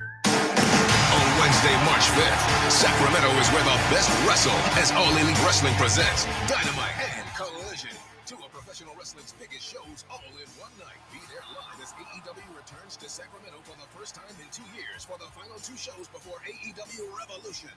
Let's get down to business. AEW Dynamite and Collision from Sacramento Memorial Auditorium. Wednesday, March 5th. Tickets on sale now starting at $20 at AEWTIX.com.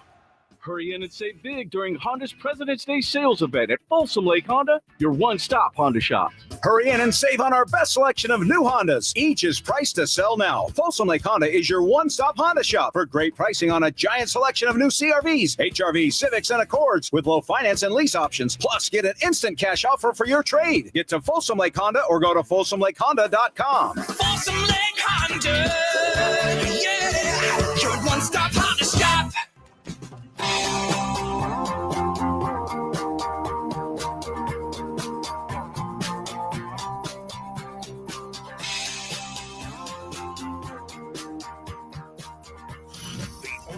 In the morning to get your sports fix. Live and local. The Carmichael Dave Show with Jason Ross.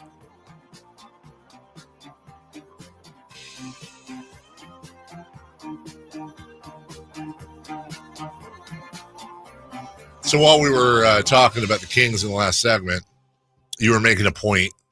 A good point, I might add. Probably the best point ever. Maybe the best point ever in the history of the NBA and analysis. But all of a sudden, like right as you were making it, like I see Chris just losing it, laughing. And you could even hear it. And that's how loud Chris's laugh is when he really loses it.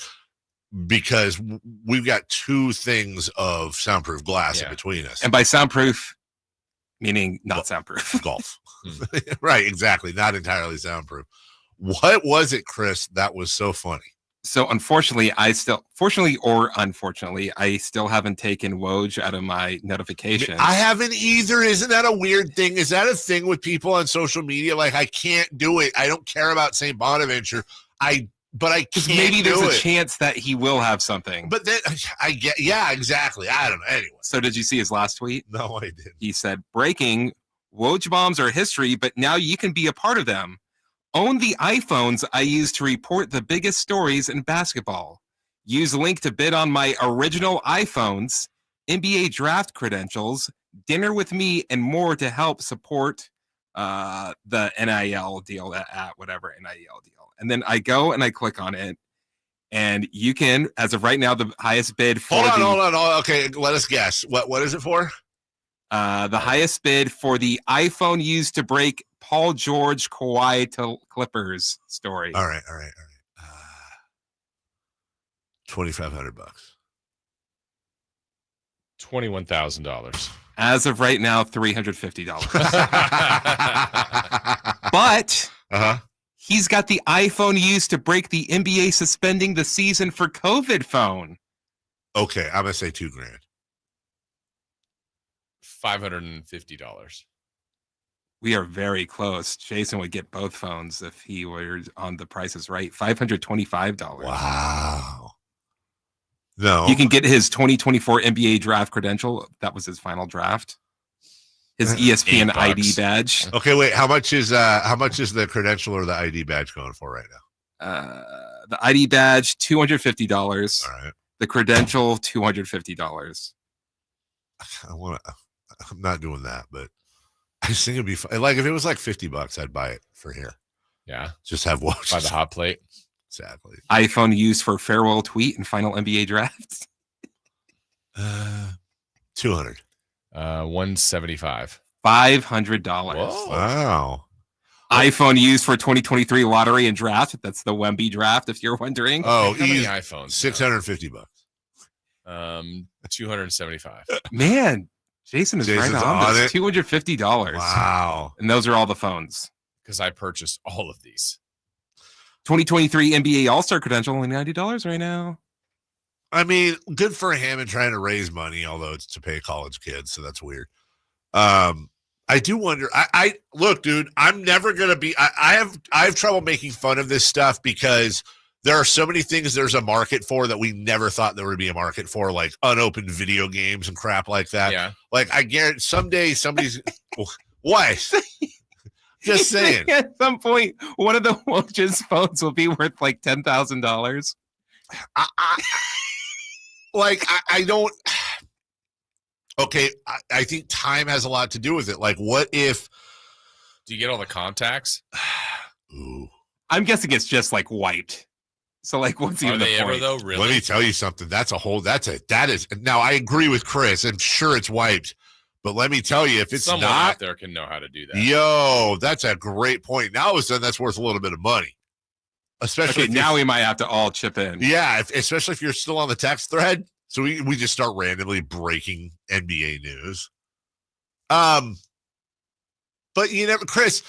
What if I guarantee you nobody had thought of this? But what if tomorrow on eBay, Howard Cosell's microphone used in the Monday Night Football booth to announce John Lennon's assassination? Who would ever think there was a market for that? I promise you, there's a market for that. I don't know if it would get up to 5 figures, but it's going to be thousands. People are weird about collecting stuff, man. Yeah. I don't know if this, the headphones Jason Ross wore during the famous "What Just Happened" call. At least I'm starting with $7. I'm starting the bid. Come on, dude. Starting the bid at 25. You still use those, right? Yeah. They're still yeah. So we also need to give him some new headphones. Yeah. All right. Greg Popovich. Came out that Greg Popovich is still suffering effects from the stroke he had. He will not return this season, and his future is in jeopardy. Now, here's the thing, dude. Like, every stroke's different. Everybody has a different, whatever. It's a whole new world for me after my dad, because I never knew anyone or had experienced that before. And I can just say, and there are a lot of people listening right now that have gone through it with loved ones, or maybe gone through it themselves. Mm-hmm. And you've heard of like people having like he suffered a mild stroke, but like they didn't even know they had it and they're fine. In my dad's case, like my dad was an incredibly young old man. Like he was so young for his age and was like chopping wood and riding his motorcycle and, doing all that stuff in his 70s. And then he had the stroke, and that instant he aged overnight, and going through like him learning how to like sitting with the speech therapist so he could literally learn how to speak, walking down the halls with him on a walker while he's like, at one point he's like, just all you got to do is put one foot in front of the other and we're done for the day. And like now he taught, his, I think the biggest takeaway is like his voice got a lot gravelier. But he speaks perfectly fine now. He walks, he shuffles a little bit, but I think some of that's just old man. Right. But everybody's different. And so I can only apply what I know, and I'm sure other people do the same thing to Pop, assuming he had like one of those. you're it's not just learning how to walk and learning how to talk again, but also like, can you really handle the rigors of being an NBA coach, yelling and timeouts, but also the stress, the blood pressure, all those things. It's father time. He wants to be out there, I'm sure, desperately wants to be out there, but ultimately, and I don't mean this in any way lightly, but you're talking about something that could either eventually kill him or bring on another one. I wonder what his Yeah, I was going to say I wonder what his family's saying, but he suffered the tragedy with his wife. I mean, the good thing, and not the good thing, but he will do, I would think, obviously they're taking their time. I think they're further evaluating him and whether or not he thinks he can do it by basically shutting him down for the rest of this season. I think they do see a vision of him returning along with Victor Wembanyama. I think that's the perfect one. But they got to see if that's a reality or not. And then, the other part for Pop is to have the career that he has. You would like him to be able to go out on his terms, and this doesn't feel like this would be 100%. So, and whether that's, hey, I came back for a season and then I'm done, I don't know, but I get the feeling he still wants to coach. And maybe ultimately it's a hybrid. Like, first off, Greg Popovich deserves to, and the way the Spurs are run, they're going to give him every opportunity. Like, hey, Pop, you want to take the summer? Just let us know maybe around July, August, whatever. You take all the time you need. But maybe there's also like a hybrid, like a coachy, where maybe Pop doesn't return full time, but he's like a coach emeritus and comes in to run some practices. And, you want to have one voice, but I'm pretty sure anyone coaching the Spurs isn't going to mind having Greg Popovich around to do the occasional speech or weigh in on certain things. And by the way, the NBA landscape is littered historically with whether it's a Pete Carroll, whether it's a Tex Winter, where you've got coaches that are absolute minds that could be head coaches, but either prefer or are better suited in that role, almost like an offensive coordinator in the NFL. Hopefully with Pop. I agree with you. I think they'd love for him to come back with Wemby. Yes. But and let's hope Wemby can come back. Yeah. Well, I haven't even thought about that. Deep vein thrombosis is the diagnosis. That is a big could be a big deal. That's not an ankle. No, and generally, I've read a lot more about this stuff. Generally, it happens with people that are older. So when you're a fine-tuned athlete like him, it's rare. It can happen. It has happened to other athletes. Chris Bosh, Serena Williams, Brandon Ingram, lots of players. And Ingram's come back and played. Bosh ultimately, with a couple different versions of those, kind of cut short his career. Yeah.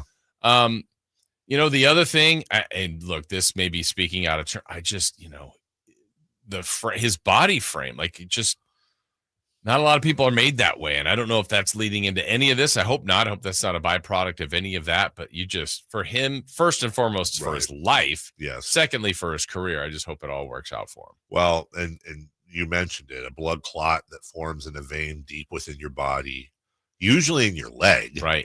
And that it can be fatal and can lead to serious complications. And also, God, what a terrible feeling for Victor Wembanyama. For how long is it going to take after he comes back to that? Like anytime he's got a weird feeling, sharp pain, whatever, like, oh God. And obviously he'll be checked out regularly. And by the way, Jason, this is, Jeff Green famously almost had to retire early in his career, and he's still playing right now. I think he's the last. Aren't there three? Is it just him and Durant that are the last remaining Sonics?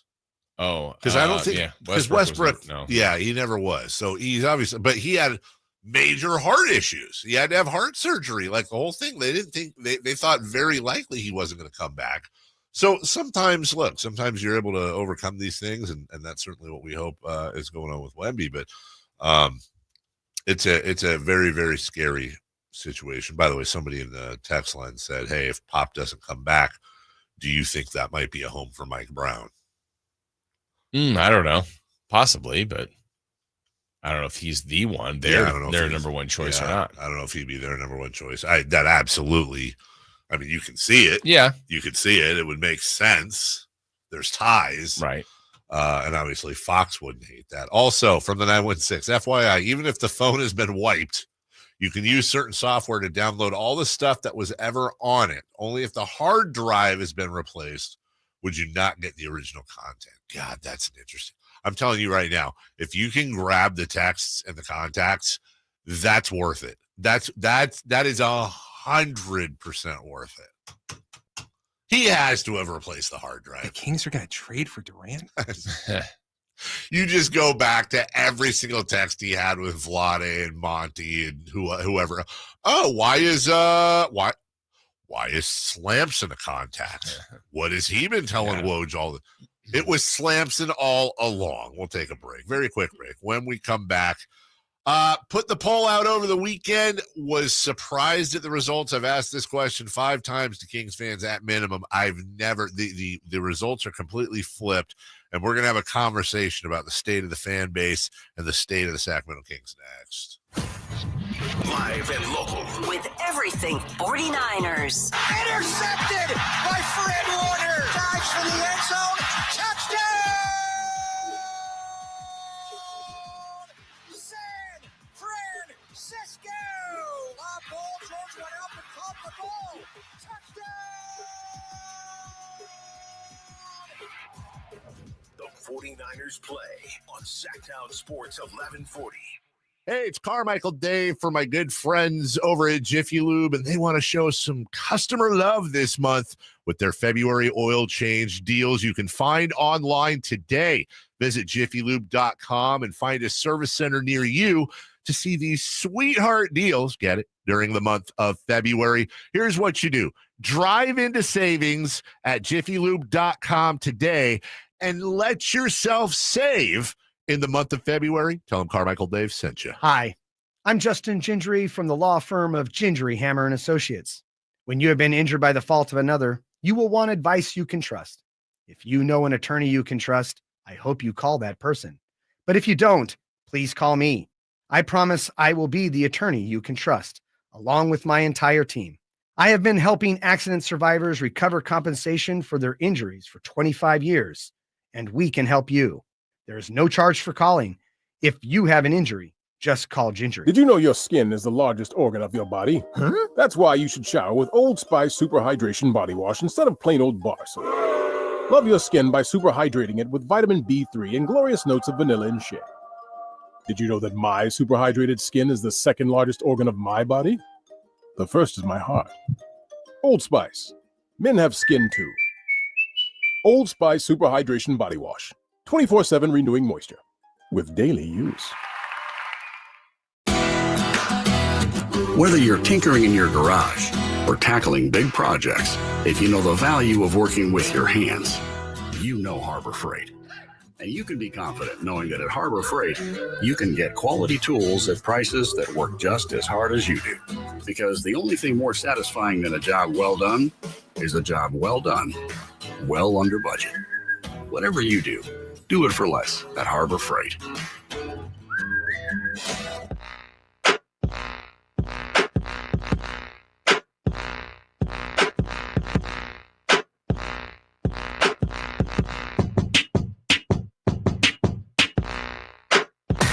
Carmichael Dave. He has very good sources, and he just kind of tells it as it is and gets to the point. Jason Ross. He has a lot of pretty smart things to say. He's good at what he does. On Sacktown Sports.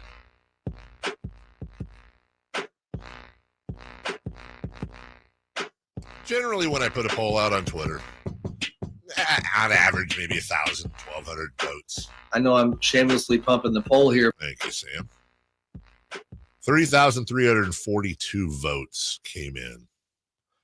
Would you, as a fan base, support a full rebuild?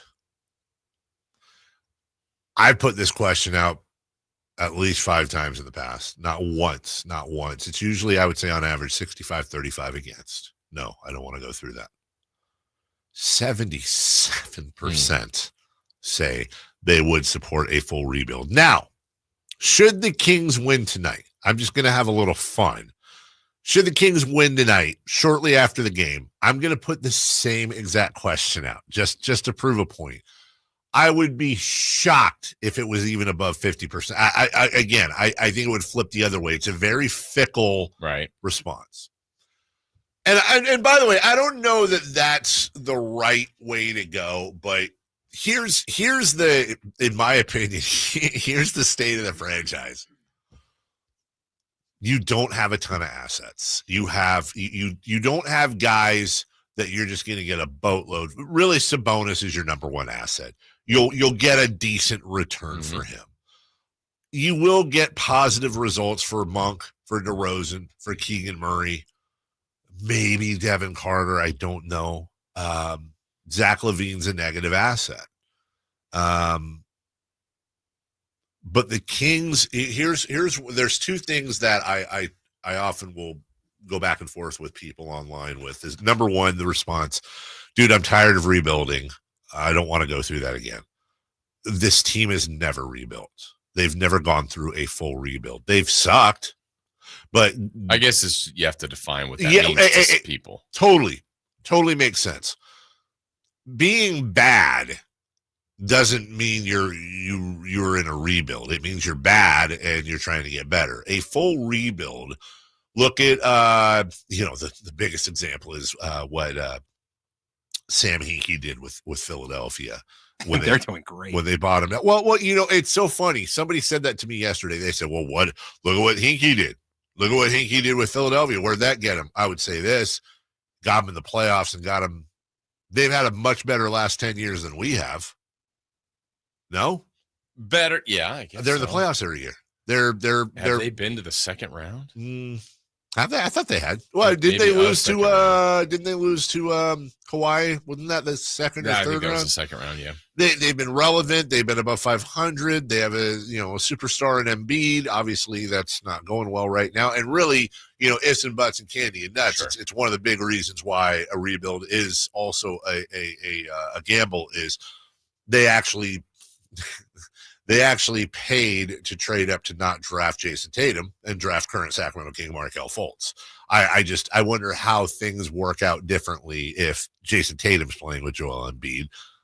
Oklahoma City is a great example. I think Cleveland to a point is a great example. Utah is in process right now, but that is a full rebuild with both Gobert and Donovan Mitchell being traded for a combo of 8 draft picks. And then building around guys like Lauri Markkanen and Walker Kessler. A full rebuild for the Sacramento Kings would entail basically between now and the start of next season, every piece of talent you have, for the most part, is traded away. Maybe you've got Keegan Murray and Devin Carter, that you're 2 young guys left. But if you get a huge return for Sabonis, and then you try to make it work around the edges, and you go into next season with whatever you've drafted, whatever you've signed, and you're going to be terrible next year, and you're going to continue to try to acquire picks, acquire lottery picks.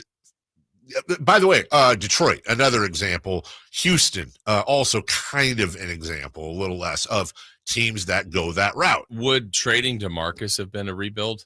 I mean, that was clearly their best player. It would have been a rebuild, I think, had they continued on that wavelength. I think also, I just don't know how much else they had. They didn't. And by the way, they had that begat them the opportunity for Luka Doncic. They draft Luka Doncic. It's a whole different world now. Yeah. So that got him De'Aaron. That got them De'Aaron Fox. Yeah, if the Kings drafted Luka, then it'd be all of us saying, "Why is he so fat? Why is he so slow? Why doesn't he play defense?" Did you see the one fan yell at him over the weekend? "Shut up, fat boy." Now, oh yeah, he's a big boy. A very valid response as well. Again, I don't think there's a right or wrong answer. I think it's a great discussion. A very valid response to is, okay, in order to rebuild successfully, you got to make smart decisions. Is this the front office you want doing that? Mm-hmm. Is this front office that drafted Davion Mitchell, this front office that drafted, so far at least, Devin Carter, this front office that just did this Fox trade for a top 4 movable contract, I'm a Monty. I like Monty. I do respect these guys. I'm just not entirely convinced that all of this is Monty and the front office guys. Either way. And I am absolutely convinced that ownership they will never go near this. I think Vivek is you play to win the game guy. Right.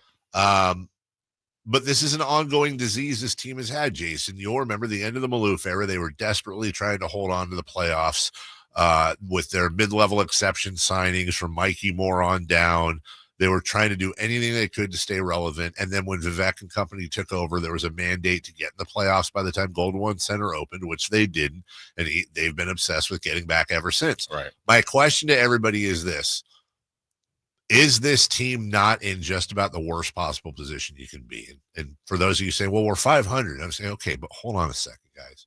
Be realistic. Is this a team that likely gets to the first round of the playoffs?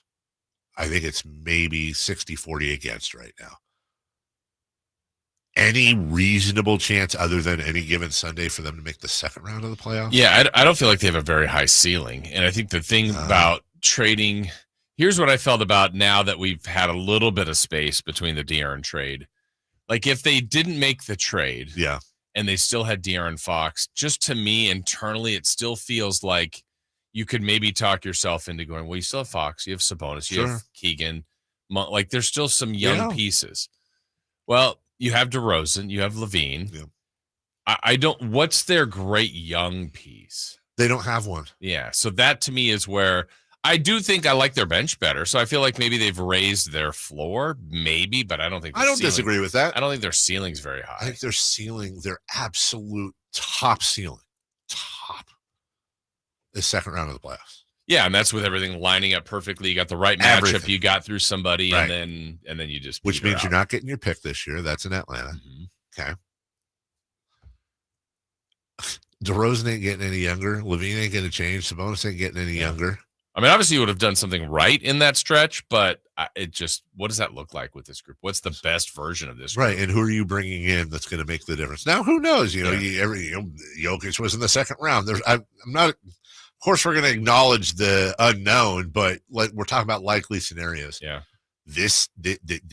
in my opinion, and I would invite anyone to push back. This team is wrecked. They're wrecked. Fox was their most tradable asset. They got a top 4 immovable contract back who so far too early, but is not working out. Even if he does work out, even if we get the Bulls LaVine, the ceiling is still set. You have no chance with this group. You have zero chance with this group at a championship. I believe you had zero chance at a Western Conference Finals. You now have an older team with a hugely immovable contract, one massively tradable asset in Domantas Sabonis, and it's rinse and repeat. What changes can be made for next year to make it better? Right. And I still think, and whether they would say it or not, I think there's a little bit of a byproduct of Fox basically saying that. Like, look, I don't think we can do it here. Yeah. For the short term, I'm going to a team that's worse. Right, because I see the future. Yeah. And I trust them more to build. He may go backwards before he goes forward. And Right. then the parts that are left here, one, are a little bit like, hey, man, we were all in this together. Two, wait, maybe are we not that good? Maybe he thought that, and the results aren't showing that they're playing that well. And nobody wants to, and I don't blame anybody for not wanting to face that fact. And, they're going to have a couple of wins this year. They shouldn't. There's going to be another 3, 4, 5 game winning streak. I would all but guarantee it. There's going to be some ups and downs, but at the end of the year, we're going to be sitting with no draft pick, no first round pick at least. And the only thing is to move on the fringes, unless you're going to make a big swing with Sabonis.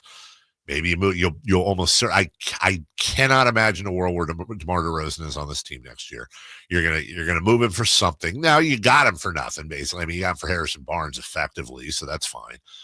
But where's your impact move? Where's the move that's going to all of a sudden, the problem is that you have a mandate. My guess is that you have a mandate from above to get this team as playoffy as possible, as quickly as possible. And Monty McNair and Wes Wilcox have that mandate on their shoulders, which has probably forced them into some moves they shouldn't have done. I'd love to have that conversation someday. I really would. And now that's it. You should have waited on Fox. He wasn't going anywhere. He himself thought it was going to be over the summer. I understand his value goes down to other teams as the clock ticks, but dude, it's too big of a move. And not getting that 2031 pick swap, not getting Stephon Castle, not getting any picks out of the deal to speak of. Yeah. And in hindsight, we couldn't have known about Wembanyama, but maybe they're going, hey, you know what? We want a big in return as well. Throw in who knows? And maybe the whole trade is completely different. And that's it now. You're stuck with this team with no ceiling. And at the end, I want to acknowledge the pain now, because I just don't want to be sitting here 2-3 years from now saying the same thing. And that's what the future looks like. It's not just that this season looks bad. It's the future of this team looks bad. And at some point, you have to hope ownership realizes that and says, guys, we can't shortcut this thing. Vivek Ranadive from a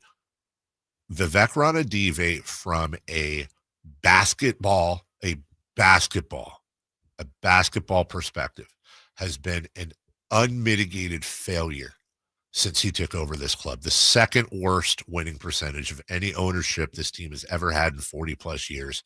And it's been bad. An absolute failure. Off the court, all the other stuff, hey, awesome. No problems. And at some point, I get it. You can't fire the owner, but let's have the conversation of the fact that if ownership was fireable, he would have been fired 5 years ago. Now, that ain't going to happen. But at some point, you got to go, okay, you're not allowed to weigh in on basketball matters anymore. You're not. You got to do what they did last time. They hired an outside consultant to do a search. It was between Sachin Gupta and Monty McNair. And you figure that out again. And the only thing you're allowed to weigh on is finances, which you should. It's his right. He's signing the checks. 100% should sign off on taking on this big contract or that big contract. But when it comes to I don't want to trade that guy, that your opinion is invalid. It doesn't count. If Vivek was in this room right now, I would say directly to him, God bless you. When you first got on the floor and we all saw it and the fireworks going off around you, you said, this is your team and it's here to stay. And without you, we don't have a team. Therefore, you should never buy another drink in this town. But dude, ain't working. Yeah. We'll take a break. When we come back, Kings Rewind. Also, rewind those prices, if you will, for the energy that you've got. Thank you. In your house with my good friends at American Energy Heating and Air. $49 tune-up. $49 tune-up and inspection. I love going for a super serious conversation. $49 tune-up and inspection at your house for your furnace. But guess what? If your furnace is 5 years or older, that inspection is free. If you need to repair the first $50, $50 off on that first repair. If you need a new furnace, half off. And that's all coming from the company that's been around since 1981, serving the greater Sacramento area. A+ Better Business Bureau. What more do you want? 916-520-9990. That's 916-520-9990. AmericanEnergyAir.com. American Energy, keeping the uncomfortable comfortable. Rebuilding. We'll get to that later in the week, I'm sure. Let's go back. Kings Rewind next. You never know what you might hear when listening to a Sacramento Kings game. Out of Keegan, going for another triple. Man, is he feeling it. Keegan, can he do it? Yes, there's number 11, Keegan Murray. Keegan steps back. He just knocked down his 12th three-pointer, a Kings franchise record. He's got 45 points. Never miss a moment of Sacramento Kings basketball with Sacktown Sports and the Sacktown Sports app. Getting your guaranteed maximum refund with TaxSlayer feels like discovering a refund tree has grown in your backyard. I'm the refund tree. Sawing off its branches. Hey. Feeding them through a wood chipper. My branches! My beautiful branches! And dancing in its refund rain. Start for free and get your guaranteed maximum refund. TaxSlayer. File fearlessly. If you're 55 and up, T-Mobile has plans built just for you. 2 lines of unlimited for just $30 a line. That's a 45% savings compared to Verizon and AT&T. But don't just take our word for it. It's not just the savings that are great with our T-Mobile brand. There's all this value from all these other things that T-Mobile offers. T-Mobile has been such a savings for us. We love it. Switch today and get 2 free 5G phones like the Motorola Edge with Turbo Power charging that gives you power for the day in just 15 minutes. And customers 55 and up can get 2 lines of talk, text, and data for only $30 a line. Go to T-Mobile.com/choice55 to learn more.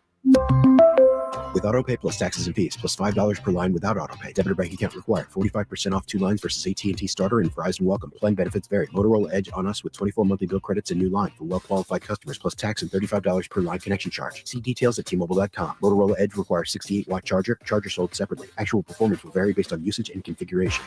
Finally, an easy way to find home improvement contractors. Just visit subcontractorsunited.com and simplify your search for home services professionals. From cabinets to windows, roofing to plumbing, Subcontractors United is an easy, simple way to find and hire a home improvement contractor. And you never have to give up personal information. So no harassing phone calls like you get from those other websites. Subcontractorsunited.com is sponsored by D&D Cabinets and Savage Design. Hurry in and save big during Honda's President's Day sales event at Folsom Lake Honda, your one-stop Honda shop. Hurry in and save on our best selection of new Hondas. Each is priced to sell now. Folsom Lake Honda is your one-stop Honda shop for great pricing on a giant selection of new CRVs, HRVs, Civics, and Accords with low finance and lease options. Plus, get an instant cash offer for your trade. Get to Folsom Lake Honda or go to FolsomLakeHonda.com. Folsom Lake Honda, yeah, your one-stop Honda shop. HD3 Sacramento. From the Power Business Technology Toshiba Studios. This is Sacktown Sports 1140. The Carmichael Dave Show. He's on the microphone when he's not on the microphone. He's playing a song, and when he's not playing a song, he's on the microphone. And then boom, with Jason Ross. No, he didn't. Yes, he did. Call or text at 916-339-1140. It's the Carmichael Dave Show with Jason Ross on Sacktown Sports.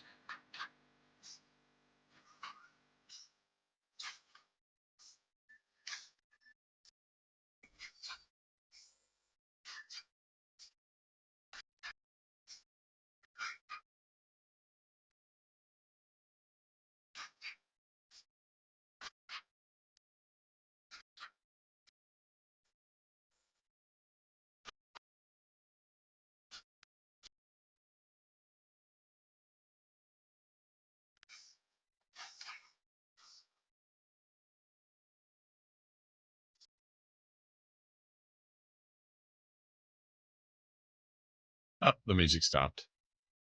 The music stopped. Yeah. It's time for. We do it for every game. Yep. Win or lose. We're not fair weather. No. Kings Rewind starts right now.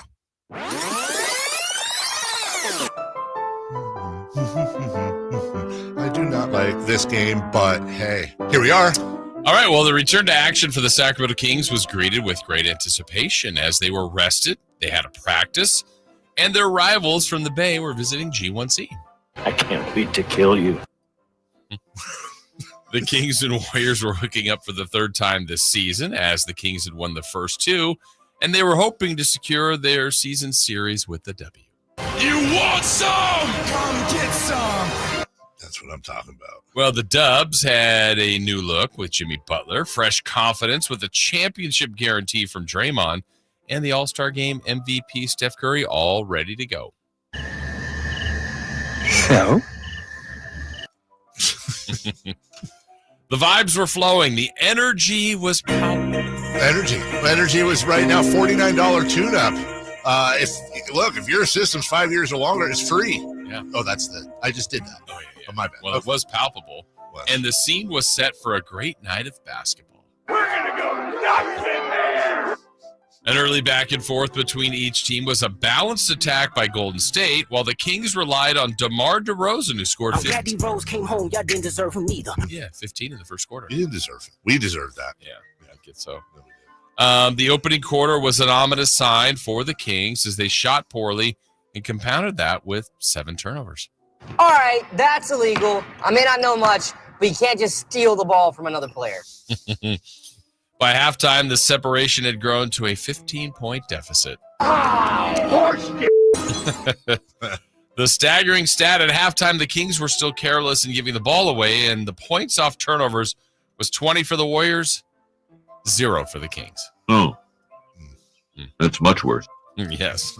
In the third quarter, the Kings cut it to 8 points and put a little hope in the home fan base. A hope? A chance. The hope was squashed quickly as former King Buddy Hield, Moses Moody, and Brandon Pajemski sliced up Sacramento and built the lead back to 20. Not again. I hate you. I hate you. Well, you know what? The Kings never had a spark. They never got back in the game. Stop! He's already dead. It's true. And the Kings finally scored a point off a turnover, but at that point, it was already 27-0 in favor of the Warriors in that category. Here's a steal by Zach LaVine. Bad pass, Pajemski. LaVine, hammer time. Nicely done. Well, that was worth it right there. Well done. I want to do that again. The Kings finally scored a point off a turnover, but at that point, it was already 27-0 in favor of the Warriors. Here's a steal by Zach LaVine. Bad pass, Pajemski. LaVine, hammer time. That might be the best one so far. New King Markelle Fultz made his debut and had a nice crowd-pleasing dunk. Not bad at all. In the end, though, that was it. It doesn't even matter. The Warriors dominated. The Kings were embarrassed, and the players and coach, Doug Christie, took forever to talk to the media in the postgame. Why? What is taking so long? I wasted all day caring for you. 26 games to go, back to 500, and now they try to get back in the win column tonight against the Hornets at home. Bees in the car! Bees everywhere! God, they're huge! They're ripping my flesh off!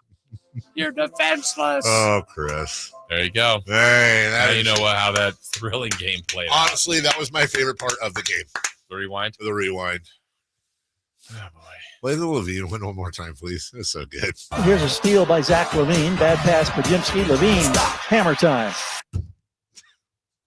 Let's kick it. 44-1140 used to be our text line. Yeah, it did. Now it's 916-339-1140. Here's one, Jason. I had a moment at halftime of the Warriors game where I had an epiphany. I'm a depressed and anxious and mostly dark and miserable human. I made a lot of changes and went through therapy, and I'm doing better these days. But I realized the one constant in all my misery is my Kings fandom since 1999. I finally said enough is enough. I turned off the game and decided to retire my Kings fandom. I watched 95% or more of their games in that time, so I'm taking my life back. Goodbye, Kings. I would say it's been fun, but it's really been awful being a fan of this team. Yeah, I've thought about that. Wow, they started in 99. They started at the right time. They really did, you know. Peaked around 04, maybe. Should have got out then. I mean, first 4 or 5 years of that person being a fan, I was like, what are y'all saying? This team's awesome. Yeah. What do you mean they suck? I've thought about that before. If I didn't do this for a living, would I at any point step away? Yeah. I don't think so. But I don't know that that's the right decision. Yeah, I actually had the same kind of thing. Someone that had reached out to me this week and said, isn't the timing, like as a season ticket holder, like it's renewal time? Yeah. And it's terrible timing. And they said, are you going to do it? I go, oh, I'm 100%. I'm the perfect person Yeah. for them because I don't know what they could do to me, which they're trying. Yeah. But I'm like, nah, I want to do it. I will. I'm in. Well, and you know, we have this conversation a lot, like, we are the home of the Kings. There are people listening on the radio right now and on the internet. Most are diehard Kings fans, live and die with this team. That is not the norm. The norm is like, it's so funny. I was reading that guy's text right now, and the one thing that like popped in my head, he goes, I've watched 95%. I'm like, God, 95, is that it? Like, when do you like, I want to say I probably missed like 3 games in the last 10 years, but That's a sickness. Right. That's not normal. It's not normal to have the results of a basketball team dictate your mood day in and day out. I would never renounce being a King. Well, I mean, it would take a lot. Like it would be like if the Kings announced tomorrow that they're just going to be the Kings and not even use Sacramento in their name, something like that, right? But I do think, like, I might not watch as much. Mm-hmm. I might detach myself a little bit. I might say to myself, you know what? If there's nothing else on, I'll catch the game. I'll watch it. But I'm not, but I can tell you this much. As soon as they got any glimmer of good again, I'd be like, oh, is this for real? And then if they were for real, then I'd be right back in it. Do you remember this? I mean, it's not that far removed, so I'm sure you do. But let's say the seasons where they were winning, I don't know, anywhere from about 26 to about 32 games, which was a good chunk of the years here. But now I'm talking about now when they weren't mathematically out, but they weren't making it. There was no play-in.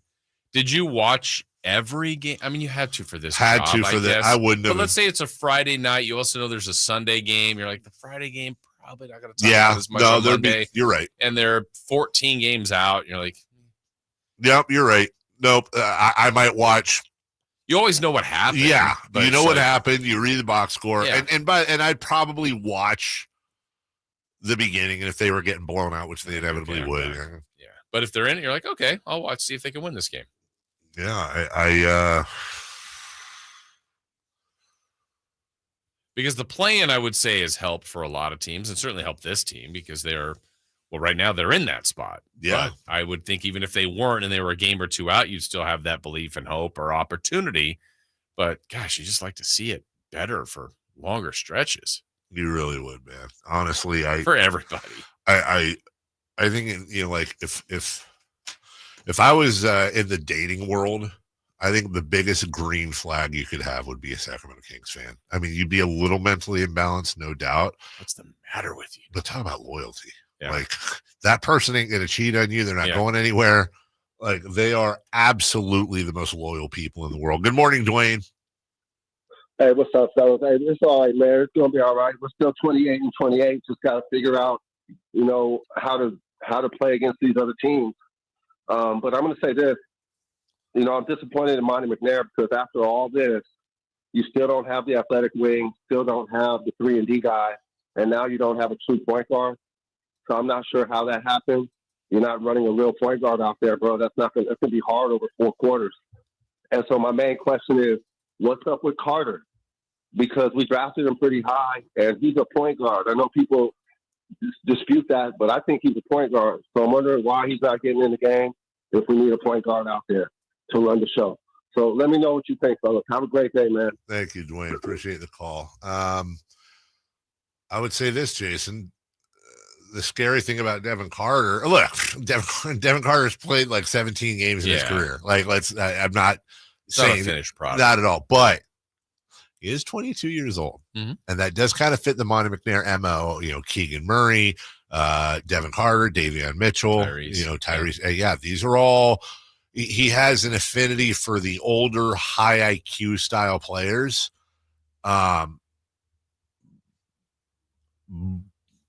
Right now, I'm going to be really careful here because I don't want anybody taking this out of context. Considering where he was drafted and where the team is right now, Devin Carter's a bust. He's done nothing. He can't get on the floor. That's 17 games into his career. But let's also remember you drafted a guy that was going to miss the first 4, 5, 6 months of the season. And he was a lottery pick. So that ain't working. They have Markelle Fultz, who came off the couch. You know, it's almost like Jay Crowder. He finally got in. He didn't start. I thought actually gave him some decent He was minutes. probably the brightest spot. He was the thing that got me the most excited. I do want to understand why they sent him down to the G League and then brought him right back, though. What did that do? Was there like a practice or something? Yeah. Honestly, I don't know. I'm sure there was a reason. I just don't know what it was. But yeah, everything Dwayne said was right, dude. They don't have a true point guard. How are they going to figure that out? I don't know what the solution is unless Markelle Fultz can channel his Washington Huskies days. Mm-hmm. They got some issues. We'll take a break when we come back. Very quick break here, just 1 minute. What happened Friday night, guys? They had practiced. They had rested. What happened? And remember, you got another game coming up tonight against Charlotte. We'll look at the week ahead as well at the bottom of the hour. We'll be right back after this. Malik Monk plays Started here. left, goes right, steps back, launches the three. Nothing but net. Oh, that was just filthy. Oh, my, that was sweet. Sacktown Sports is your proud home of the Sacramento Kings. On Wednesday, March 5th, Sacramento is where the best wrestle as All Elite Wrestling presents Dynamite and Collision. Two of professional wrestling's biggest shows all in one night. Be there live as AEW returns to Sacramento for the first time in 2 years for the final two shows before AEW Revolution. Let's get down to business. AEW Dynamite and Collision from Sacramento Memorial Auditorium. Wednesday, March 5th. Tickets on sale now starting at $20 at AEWTIX.com. At Stockton Honda, we know how to honor a great deal. Like right now, during our President's Day sales event, you can find star-spangled savings on some of our best models. Why not stop in today and see for yourself? Save thousands with low APR financing and great lease rates on over 500 new Hondas at Stockton Honda. Anytime, anywhere, it's all here. StocktonHonda.com.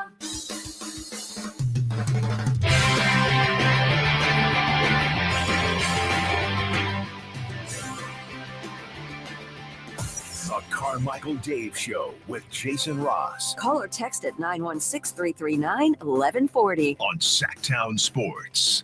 Somebody keeps asking who's on our Mount Rushmore of coaching. So we're talking about Popovich. Oh, NBA coaches? Well, I don't know. You're just saying coaching. I would say, let's say it's everything. I think I put Popovich and Phil Jackson. Belichick. I don't know anybody jumps out at me from baseball. Well, maybe there's obviously great managers. I thought you said everything. Everything that matters. Oh, I was going to say Pat Summitt. So no, you weren't. You weren't going to. You weren't. You didn't have a hot Pep take. I'm pretty sure you had a hot Pep Guardiola take. That's okay. Pat Riley. Well, for just doing basketball, then okay. So Jackson, Popovich, probably Auerbach or Riley or probably that. Maybe both. Yeah. I mean, Lenny Wilkins won a ton of games, but a title, I think. Yeah. Interesting question. Yeah. 1-800-920-1140. Good morning, Daniel. Hey, Dave. Hey, Daniel. Hey, you were asking about if there was anything the Kings can do to get rid of you as a fan. Yeah. If you're still here after the Luka debacle, you're a bigger fan than I was, because when that happened, I remember I've been a fan since day one, since they got here. Yeah. I've been to all the games. I waited in line out at the old arena, the 10,333. Yeah.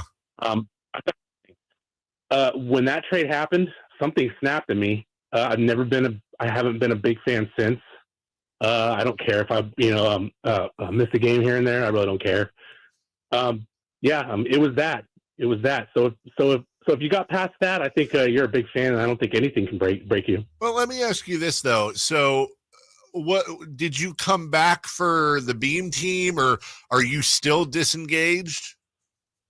Yeah, I've been to one game in 5 years. Wow. And that game was for free. I've turned down box seats. Like I was going to Tahoe the other day, and I had box seats available to me for free, and I went to Tahoe instead. Wow. Well, let me ask you, honest question. Do you miss it? No. No. No. Yeah.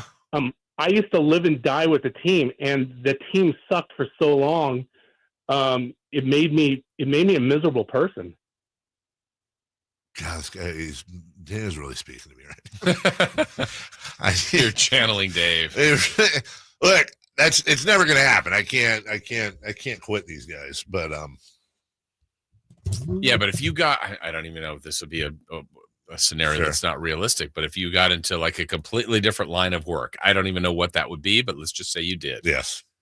Or full time with soccer club. Honest to God, Jason, that's part of the problem. Is that this working with the soccer club, I can't figure out if it's better or worse for me. Do you have the same feelings for them? You want them to win, of I course. I have the same feelings, but it's a different, and in some ways it's actually more hardcore because it's not just like, oh, I'm not as big a fan of the soccer team as I'm the Kings. That's just never going to happen. Equity and long term. But understanding the dramatics from inside the franchise and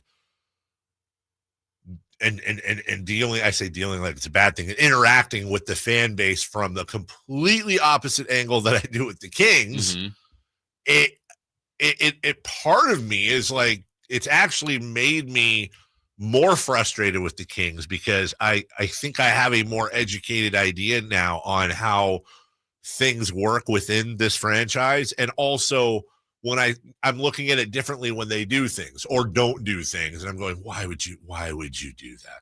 Like, I'm not gonna lie. Part of me wants to go find Vivek and be like, dude, can I help you? Like, let me help. Can I help? But then I don't want that pressure. I don't want to screw anything up. But there's just some basic things where it's like, you got to get, here's the thing, man.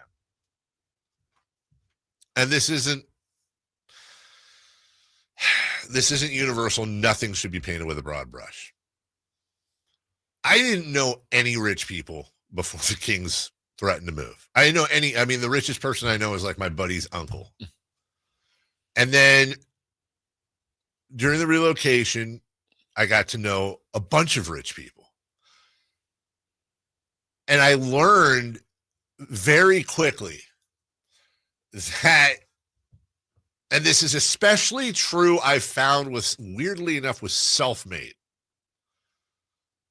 There are some that have this disease, which is a perfectly understandable disease. Imagine being like a billionaire. You obviously did something right in business. Somehow you have acquired this wealth and power, right? Enough to buy a team. But after a while, I guarantee you, somebody who their first 2-3 years of being rich versus their first 20 or 30, they're completely different people. Because the more you're rich, the more you're detached from reality. You are surrounded by people that are on your payroll. And odds are they're not standing up to you, which means every idea you have is a great idea. Every suggestion you have, everyone's going to say it's a great idea and try to execute the plan. And people know that if they, and again, this is just some, if they stand up to you or if they go, here's why that, can I just push back? They're going to be like the negative Nellies and we need to get rid of them for the culture. You become institutionalized, if you will, because of your own surroundings and detachment from reality, being a rich person. Now, what happens is you then buy a team and you go, okay, everything that's been done before is stupid. I've won at everything I've tried to do in life. I'm going to apply these same principles and we're going to do things differently. Like Matt Ishbia is doing with the Suns right now. Okay. Like almost every new owner in the NBA, Mark Cuban, we talked about, was an absolute disaster. Vivek's no different. Vivek came in, bought the team. Now, he'd been a minority owner with the Warriors, right? But this is his first gig as the guy. And he comes in, Stauskas, 4-on-5, jazz band. You know, some of that stuff was overblown, but some of it wasn't. And that's just the stuff we heard about. The trick is, can you learn from your mistakes and your bad habits and adjust that and make sure that you are surrounded by truth tellers? Say that again. I'm sorry. Oh, or are you going to continue to be surrounded by an echo chamber, right, of people that are thumbs upping every idea, and they're ultimately doing you a disservice, but they want their jobs. I completely get it. I don't know who's on line one. Line one, mystery caller. Hello. Hello. Sorry. Hello, Dave. It's Whitey. How are you? Hey. How are you, Whitey? Good. How are you? I'm good. Hi, J. Ross. Hi, Christopher Lodge. Hi, Whitey. That'd be funny if that was the whole call. You just want to see how we were doing and then hung up. Yeah. Just want to make sure you guys are good. Okay. See ya. What's going on, Whitey Gleason, co-host with Kyle Draper on Sacktown Sports, 2 to 6, Monday through Friday. Wow, yeah. Good job. You're trying to get points in the competition with across. Did that start today? Hey, Chris, did that start today? It did. Oh my God. Yeah. Okay. Why? I'm going to beat your ass at this contest. I promise you. I'm so stoked for this thing. It's on. Anyways. I'm helping you right now. I think you probably get credit for this, for cross promoting. Probably do. Go ahead. Yeah. That's why I'm not on the stream. I didn't want you to get credit for that. But anyway. Yeah, go ahead. It's a real interesting conversation you guys are having, obviously, about tanking or tearing it down and rebuilding. Tanking is a pejorative. Yeah. But there's two things I would ask you, and it's a great conversation. Don't get me wrong. You're saying, Dave, you keep kind of couching it like, I'm not saying one's better than the other. Clearly you are pro tearing it down, which is fine. But to me, it's like, well, why isn't he owning that? And then the other thing is, I don't know that you guys are fully explaining how dire it would be in the meantime, even if you tear it down and rebuild. And even if it works, there's going to be, a period there of just utter desolation. And of course, especially with this team, there's always a really good chance that it doesn't work. So that, I don't know that you fully presented the downside of going that route. Well, I look, there are two great observations, Whitey, who, by the way, if you want to hear more observations like that, 2 to 6 p.m. with Kyle Draper this afternoon. Here's the thing. What you're hearing, Whitey, and you've known me a long time, what you're the only wiffle waffle you're hearing, I'll verbalize.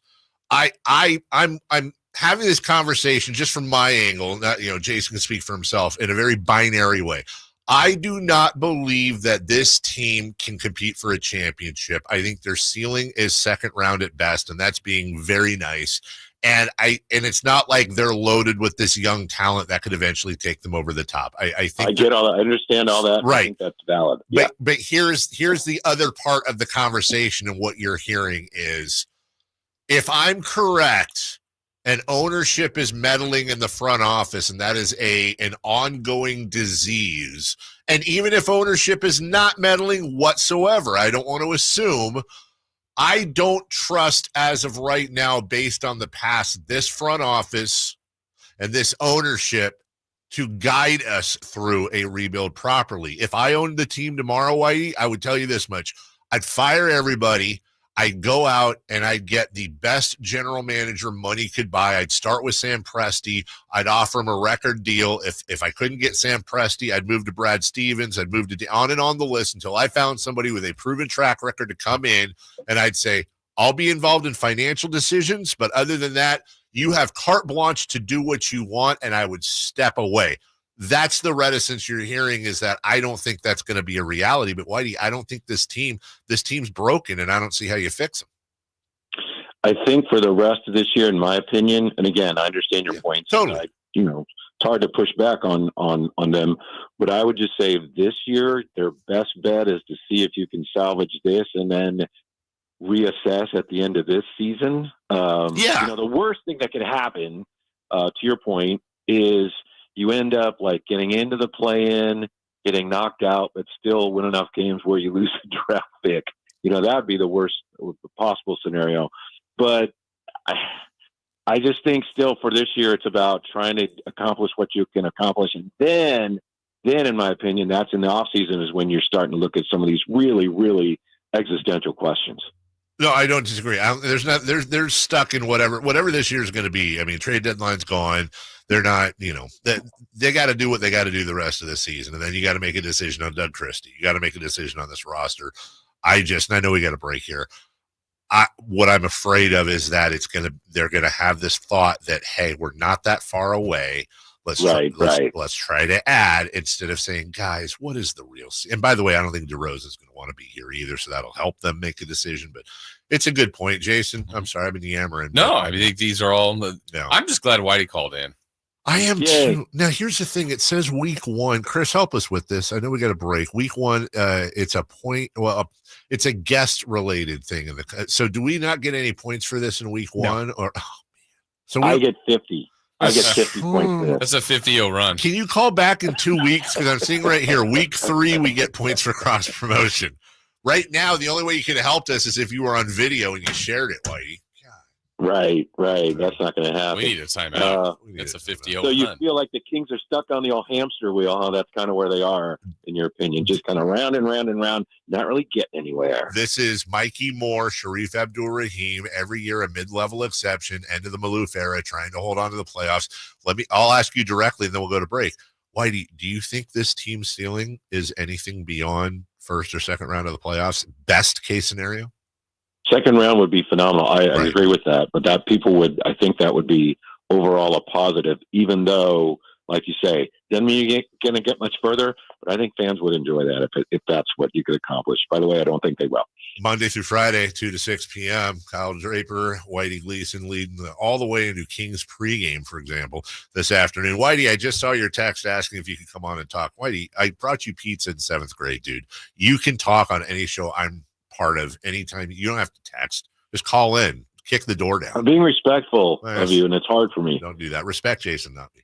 Have a good day. Okay. See you this afternoon. Thanks. See you. Bye. We'll take a break. Always good to talk to Whitey. Right? When are we going to say that? When we come back, we'll look at the Kings week ahead as they host the Hornets tonight and more. We still have who's out, who's not. We got a 3 in the key, and we got a 3 in the key recap. We got Frankie Cartoscelli. We got so much to get to in this final hour and a half. Don't go away. We're right back. On the move?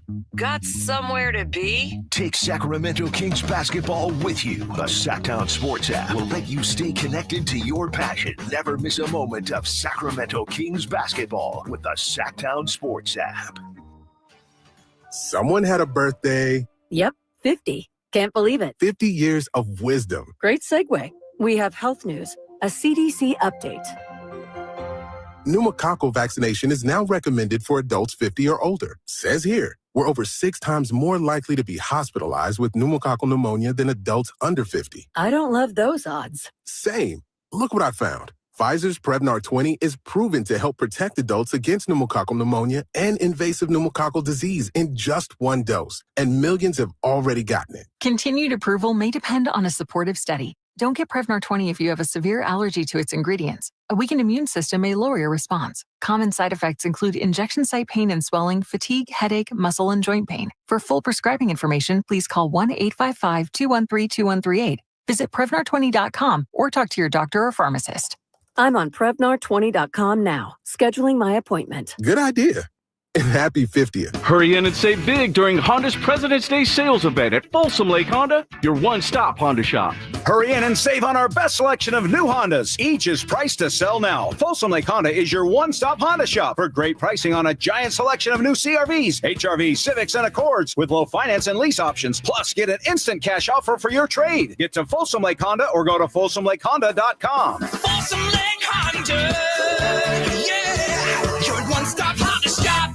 Hi, this is Greg Papa. Disasters hit every day. If your home, business, or building has suffered from any disaster, SunPoint Public Adjusters can help. SunPoint prepares, presents, and negotiates your claim with the insurance company, working only for you, making sure you get everything you're entitled to and letting their focus be on what's most important, your family or your business. Call SunPoint today at 888-247-7865 or contact us at sunpoint.us. SunPoint Public Adjusters, the gold standard in public adjusting. License number 2N14884. It's a myth to think you don't play golf well enough to get fitted for golf clubs. The professionals at the Hagen Oaks Player Performance Studio would argue that playing the game with golf clubs properly fitted to your body and swing characteristics is the best way to improve your game and have more fun on the golf course. With a professional staff of fitters, all the major brands of equipment, and cutting-edge technology featuring TrackMan, the indoor-outdoor Hagen Oaks Player Performance Studio is worth a look.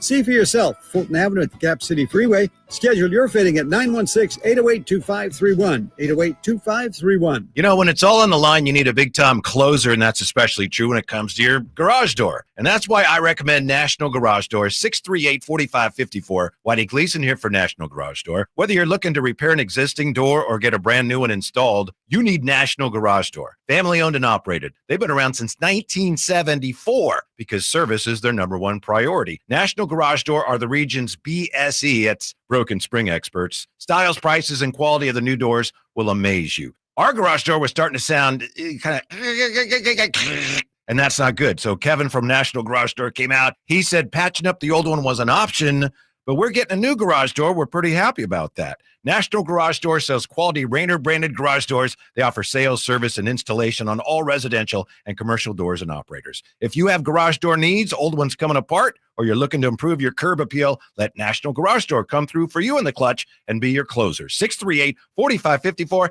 National Garage Door. High voltage live boxing action returns to the venue on March 8th as Uppercut Promotions presents Thunder Showdown 2. With 8 big fights, it's a night of great boxing action you won't want to miss. Thunder Showdown 2, coming March 8th to the venue at Thunder Valley Casino Resorts. Fight card subject to change.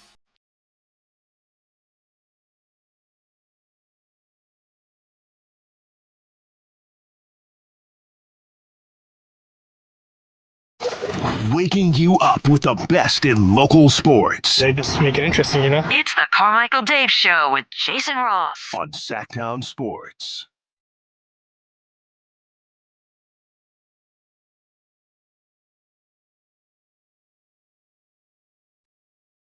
Reminder coming up at 9 o'clock, the return of Frankie Cartoscelli. Excited for that. We bring the boom! That's what we do! We'll see what he has to offer, our Sacktown Sports Kings Insider, one of our two. He's going to join us at 9. Still to come, as Dave said, who's hot, who's not, plus 3 in the key recap from the Warriors, see how Chris and I did, and then we'll have one for tonight against Charlotte. But we do want to look ahead to what is next for the Kings, and it is Charlotte tonight. We mentioned what Charlotte did. My goodness.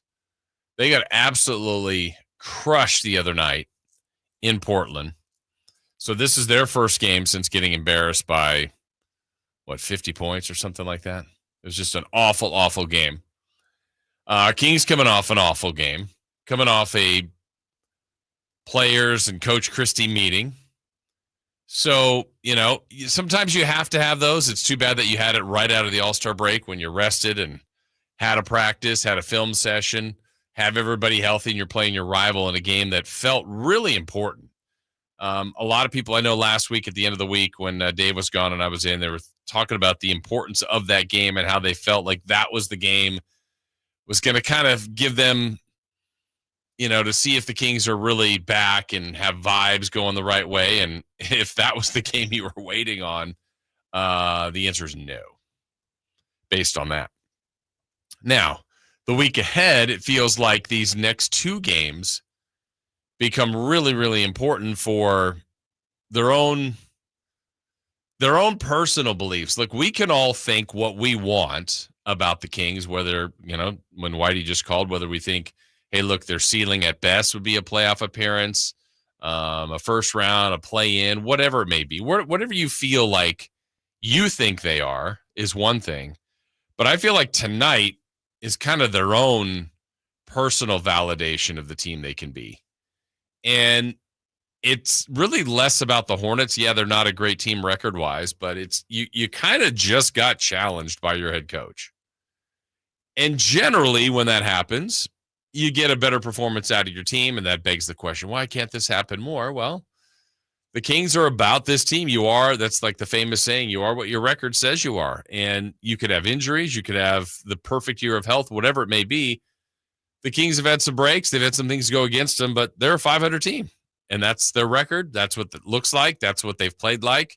They've had some good wins. They've had some bad losses. They've beaten some teams they shouldn't. They've lost to some teams they shouldn't. But I feel like watching them right now, I know they're better than they played against the Warriors, but I don't know that they've got much more of a high ceiling than if everything went right, they could get through the play-in, and then maybe, just maybe, and this might be a stretch, find a way to get through a series. But their defense is letting them down far too many times. Their lack of consistency right now, and part of that is still kind of figure out their complete rotations. But I said it earlier, the best version of this team offensively is the starting 5. The best defensive group is coming off the bench. They haven't been able to marry those things together very well. And the other night, they've been sloppy again with the basketball now for a while. That wasn't a season problem, but has become one here lately.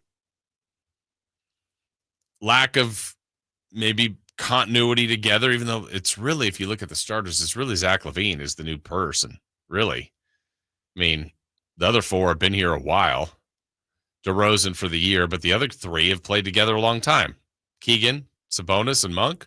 I don't know how many games you need, but I would say they would check the list of higher number of games played together amongst a lot of the teams in the league. So, to me, the importance of the week ahead, with it being tonight, Charlotte, Wednesday at Utah, Saturday at Houston. Houston's obviously on schedule and on paper the most difficult team they played, though the Kings have beaten them twice. You just don't want to find yourself down even more than they are as far as mentally and having to make it up against better teams. That's the problem. So, must win, however you define it. It feels like you need to get out of tonight's game and Wednesday's game with wins. And if you do that, you're back to 2 above 500. See what you do amongst the standings. Who knows what happens around you. But then it's just, I mean, this schedule coming up, not impossible, but now you're starting to take on, if I'm not mistaken, I was hearing Dave reading that earlier. I'm going to look it up as we speak. The stretch that they're going to begin of teams that they're playing that are above 500. So starting Saturday, you got the Rockets, the Mavericks, the Nuggets. So that's 3. Then De'Aaron makes his return a week from Friday. And then after that, Clippers, Knicks, Warriors. You face the Suns, who have been struggling. Grizzlies, Cavs. Man, I mean, it's just the majority of teams that they're playing are going to be teams that are above 500, that are playoff teams that are better than you. And so you're going to have to start making up some of these games if you lose any more that you shouldn't against teams that have better records, that have shown an ability to play at a higher level than the Kings more consistently this season. So that's the position they've put themselves in. That's why tonight feels like it's really, really critical for the Kings' success. So speaking of that, when we return, we will have those questions of who's hot and who's not. Plus, we'll look back at our predictions for Friday's game against the Warriors, how Chris and I did there, and we'll make our own set with another 3 in the key for tonight for the Kings and the Charlotte Hornets. That's all coming up as we continue right here on Sacktown Sports. The only place you'll find Malik Monk is Sacktown Sports. Oh my, what an athletic move that time by Malik Monk. Hey Sacramento, it's Malik Monk and you're listening to the home of the Sacramento Kings, Sacktown Sports. Your local sports leader. Hey, what's up, everybody? It's your boy Drapes, Kyle Draper. As the proud sponsor of the Sacramento Kings Mop Crew, Alsco Uniforms offers certified hygienically clean lab coats, scrubs, bed linens, towels, floor mats, and an array of mops tailored for your healthcare facility. Our services include convenient delivery to your doorstep. Leading the way in healthcare laundry services in Northern California, discover why it pays to keep clean with Alsco Uniforms. Go to alsco.com to learn more. Again, that's alsco.com. You drove the miles and your tires are done. Got to shop the best prices under the sun at Big O. Big O Tires. Shop top brand tires with the lowest tire price guarantee. Now through March 16th, get $80 to $100 instant savings on 4 select in-stock Nexen, Nitto, or Toyo tires with installation purchase at the Ready, Set, Save sale. Installation charges extra. Required on all 4 tires. Not valid with other offers. Eligibility may vary. Excludes Nexen, Enpris AH5, and Enpris AH8 tires. Disposal fees extra and shop fees extra where permitted. See store for details. For 25 award-winning years in Northern California, Ashton & Price is your local injury law firm. Pro attorney tip: if a firm presents as local, but they're in LA, red flag. If your first consultation is not with a lawyer, big red flag. At Ashton & Price, your first consult is with a local attorney, and if serious injury prevents travel, a lawyer will come to you. Still not enough? George Washington's my uncle. At Ashton & Price, no red flags, just red, white, and blue. Remember, for the best advice, don't think twice. Call Ashton & Price. Hey, it's Carmichael Dave coming to you from my good friends at American Energy. Look, it's already cold outside. It's only going to get colder. American Energy wants to help you stay warm and make sure your system is operating safely. So right now is the time to take advantage of the $49 tune-up inspection. Normally $119, $49 right now, and that includes a full safety, and duct inspection. And check it out. If your system's over 10 years old, and I'll bet it is, the tune-up, yeah, it's free. It's free from a company that's been in business since 1981, serving the greater Sacramento area. A+ Better Business Bureau. Check their Yelp, check their Google reviews. Don't take my word for it. Give them a call right now. $50 off your first recommended repair. If you need a new furnace, half off the price of a new unit. Check them out at theaeway.com and tell them Carmichael Dave sent you. Call 916-520-9990 now. Sacramento's premier country music festival, Country in the Park, is coming back May 16th and 17th at Cal Expo with Bailey Zimmerman, Billy Currington, Cole Wetzel, Nate Smith, and more. You'll enjoy food trucks, rock walls, and a mechanical bull, line dancing, and more. Single-day GA tickets start at $52 at CITPFest.com. Country in the Park, May 16th and 17th with the California Army National Guard. Find out more at CITPFest.com. What's hot and what's not. Brought to you by American Energy Heat and Air, making the uncomfortable comfortable. Head to AmericanEnergyAir.com to find out more. What's hot? Yeah, hot. Real hot. And what's not? It's not good. Brought to you by American Energy Heating and Air, Sacramento's complete heating and cooling company, and second opinion partner. Yeah, I just remembered I got the order of 30 of the Katie Christensen approved scrubby gloves. Gloves that you put on that are basically loofahs, but they're mittens made out of loofah, and then you soap up the mittens and you scrubby. I'm freaking jacked. I grabbed a purple pair and used them, and I was supposed to bring them in this morning. I'll bring them in tomorrow. I got a whole pack of them, and I'll distribute them, and look forward to reviews and results. What's your review? I love it. Asterisk.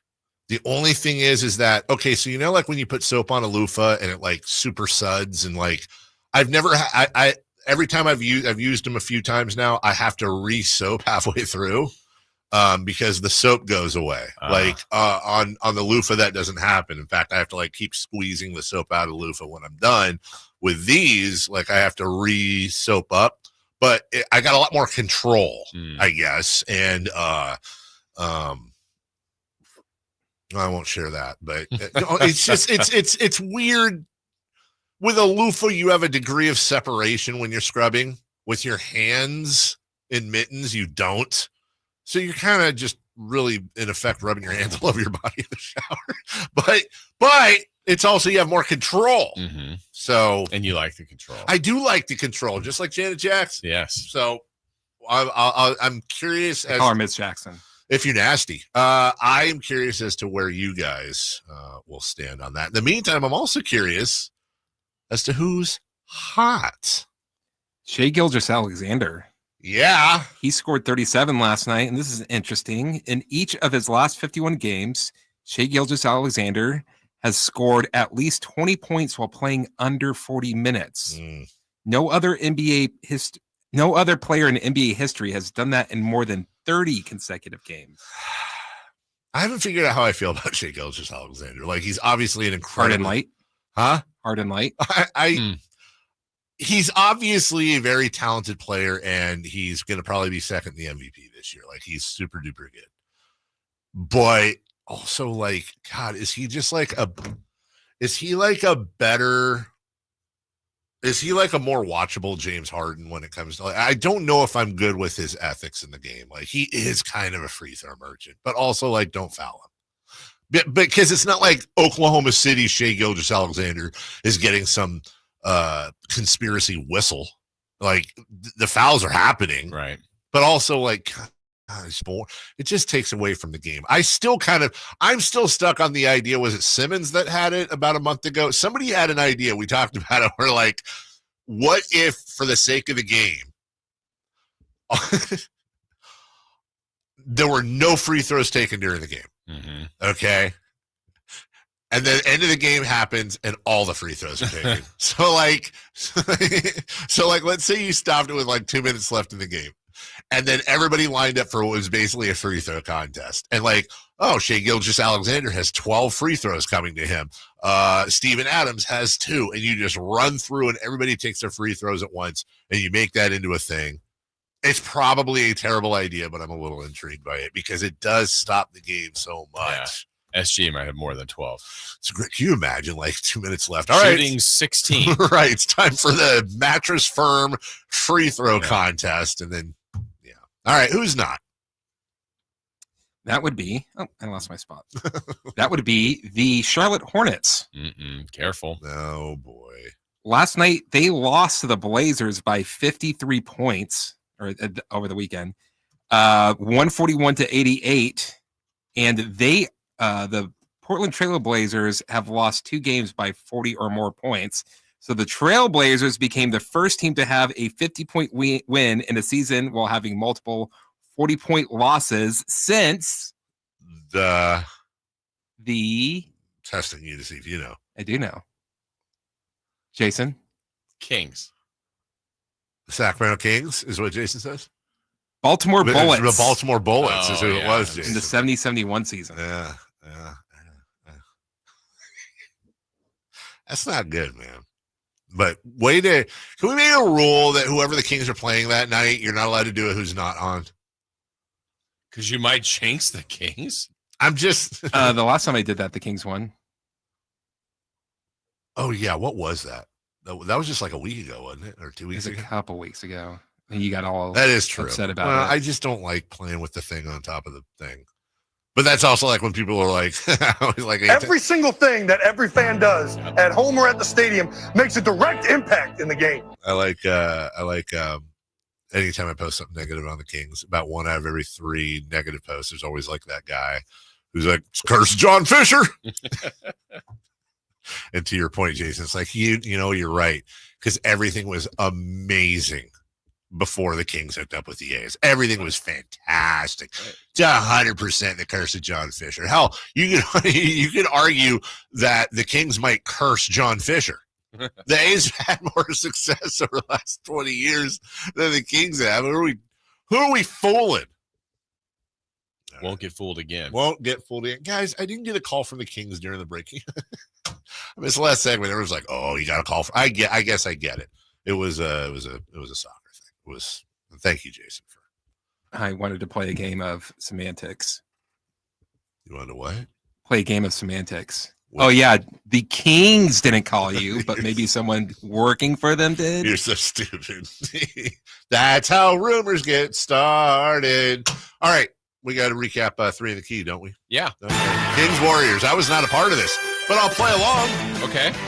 Well, we asked what the point total would be for the new players in this game. So Jimmy Butler's points and Zach LaVine's points. Oh, it's weird. Kyle just walked in. Looks like a young Phil Mickelson from the back.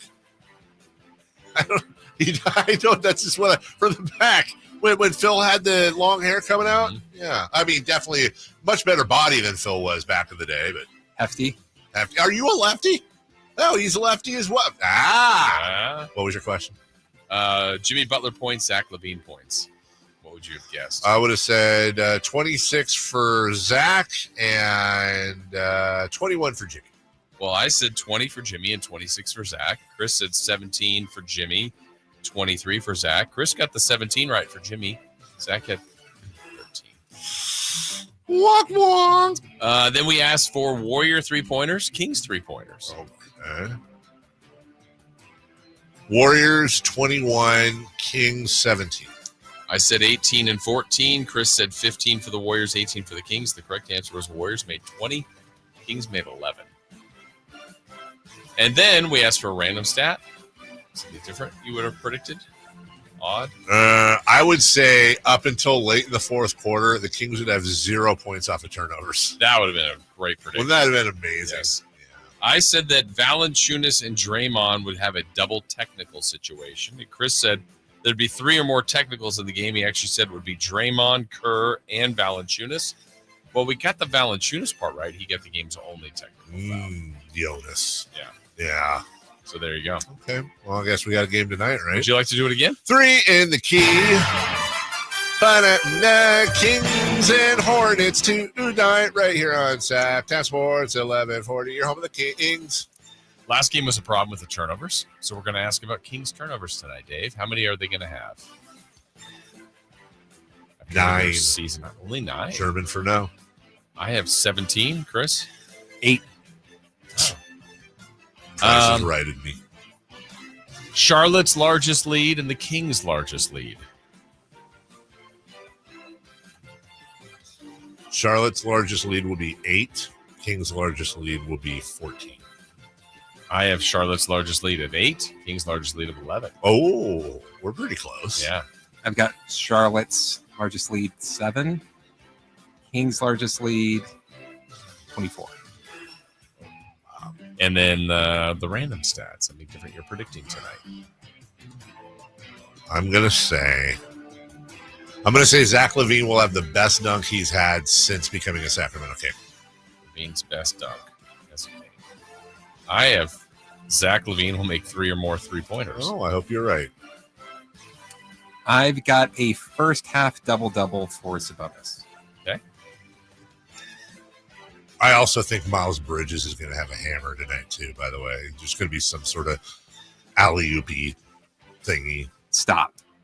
Hammer time? I hope I'm wrong. I'd be okay with what if that's all he had. I mean, yeah, if that's their highlight. Yeah. That's entertaining for the kids. Sure. Do it for the kids. You know who? Do we remember how good of a dunker Blake Griffin was? Absolutely. No, I mean, I know you remember, but like, is he mentioned enough? Like, in all He should be right. Like, isn't Blake Griffin like as good of an in-game dunkers and on people? On people, dude. Like Blake Griffin wrote a lot of obituaries for people in the NBA. Like he killed a few people. Mozgov. I want to say he had a few. He had a few. No. Sorry. I got a memory coming. Loading. Wasn't it Kings Clippers either at Arco or no? It was like the first year of Golden One. Wasn't it Kings Clippers where Derek Williams had 2 insane dunks and one of them was on Blake Griffin and like this? It was like it was a dunk, but then they called a foul on the floor, and then the very next inbound, like he had an even more insane dunk. That would have been Arco for sure. But Arco. I don't know if it was on Blake, but Derek Williams was one of the great Kings dunkers. Oh my God, absolutely. Yeah, he and Gerald Wallace. Mm-hmm. Malik go on the Mount Rushmore Kings dunkers yet? And Vince Carter doesn't count, by the way. He's pretty good. It has to be with the Kings. Yeah, maybe. And yeah, someone's gonna be like Spud Webb. Yeah, but in game, we're talking about like in game and in game. Yeah. And it can't just be a dunk. You have to do it a lot. Right. Definitely Gerald Wallace. Definitely Derek Williams. And no. Yes, I get Kenny Smith was in the. Someone's going to say Kenny Smith. Okay.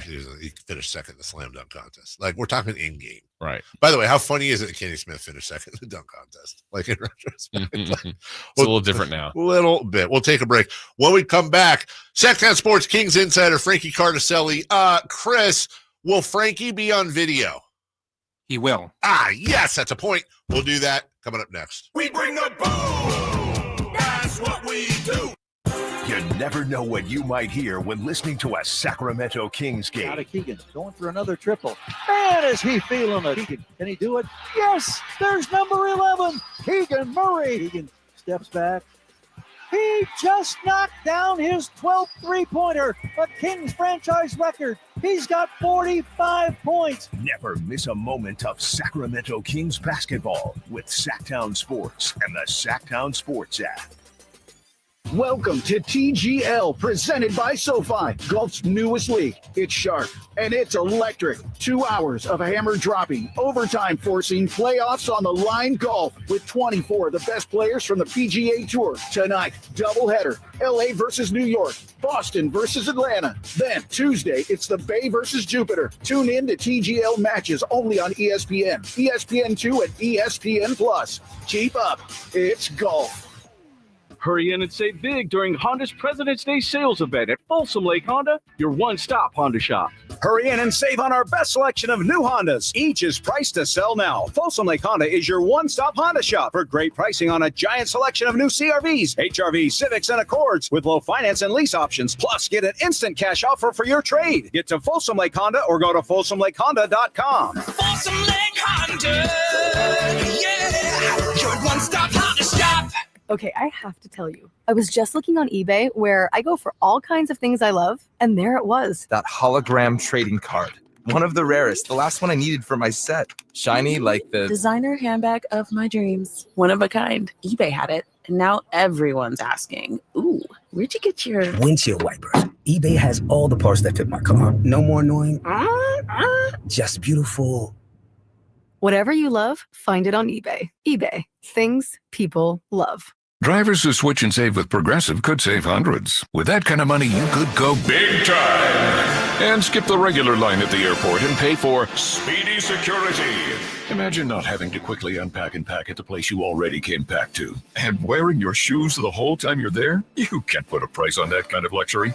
Well, actually you can, and you paid for it. Switch to Progressive and you could save big time for speedy security.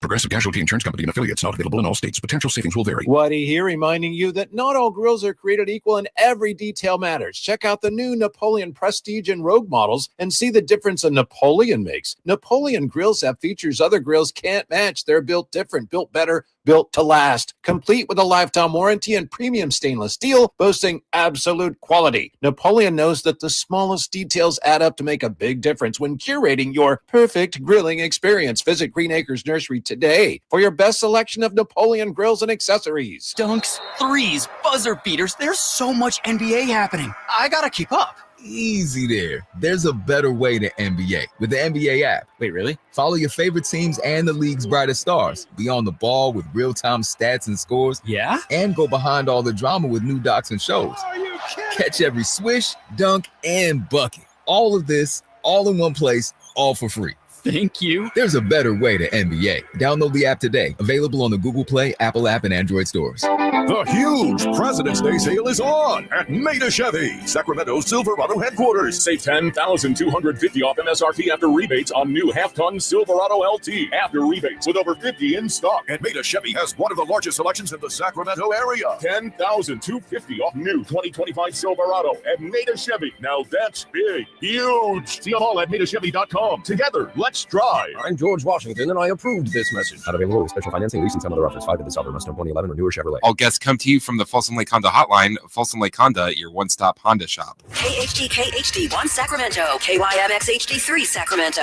From the Power Business Technology Toshiba Studios. Sacktown Sports, 1140. The Carmichael Dave Show. He's on the microphone when he's not on the microphone. He's playing a song, and when he's not playing a song, he's on the microphone. And then boom, with Jason Ross. No, he didn't. Yes, he did. Call or text at 916-339-1140. It's the Carmichael Dave Show with Jason Ross on Sacktown Sports.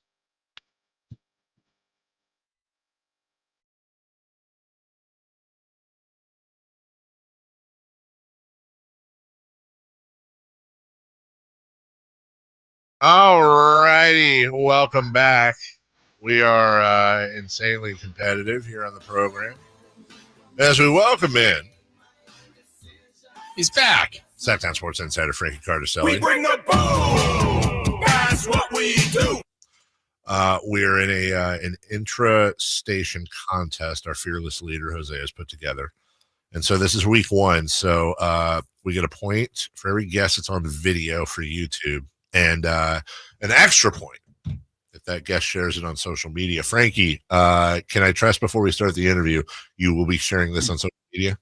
Yeah, Verlot actually already asked that question, and I was very caught off guard. But I remembered. And but also, Are there rules for interstation interviews? Like, are there rules against that? Nope. Like, Nope. You're a guest, dude. Yeah. Okay. You're a guest, bro. Well, then I'm happy to help. You know, obviously the show that I'm mostly assigned to cutting and sharing. Only fair that I pump you guys up a little bit. Yeah. And you know what? Also, pump your own brand up, Frank. You're a dad now. True. Yeah. If you hear a wailing, screaming baby in the background, that is the smooth sounds of Frank Jr. going through his morning routine with my dear wife, who still has about a month of leave to go. So we're alive. We're living here, and Frank Jr. is definitely kicking. I thought we heard those sounds on Friday night at the game. honestly kind of worse. It really honestly was, she was asking me how great was it to go back and be at the arena and see everybody. I'm like, it was great. Then the game started. So it was, not really a ceremonious return to the arena. Obviously, things are a lot different. I've been gone for about a month. And I think when I left, the Kings were kind of on the upswing and kind of coming off that 7-game winning streak. And the drama kind of started happening really around the week that I went out, and people kept kind of texting me saying it was my fault. And, Frank Jr. is being born into, it's only fitting that I was born into a world where the Kings were kind of in dysfunction and a bad place in the 90s, and Frank Jr. is going to be in a similar place now too. So it was kind of, I don't want to say, nice to watch from afar and kind of not have to be as involved. But I was telling Brendan and our buddy Matt George that even from like a quote unquote fan perspective, or from just being removed from it all, it still is just a train wreck just to watch how things have unfolded and how quickly things have spiraled, kind of in comparison to where that 7-game winning streak was and how things kind of seem to turn around.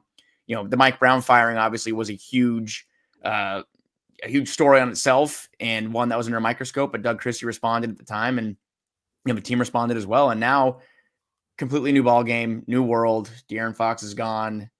The sky is falling. They lose to the Warriors in bad fashion. And tonight, like you guys talked about, is it a must win against Charlotte? I don't know if must wins really happen until later in the year, but from your guys' perspective, I agree that if you lose to Charlotte tonight at home, we're going to have some pretty interesting conversations tomorrow.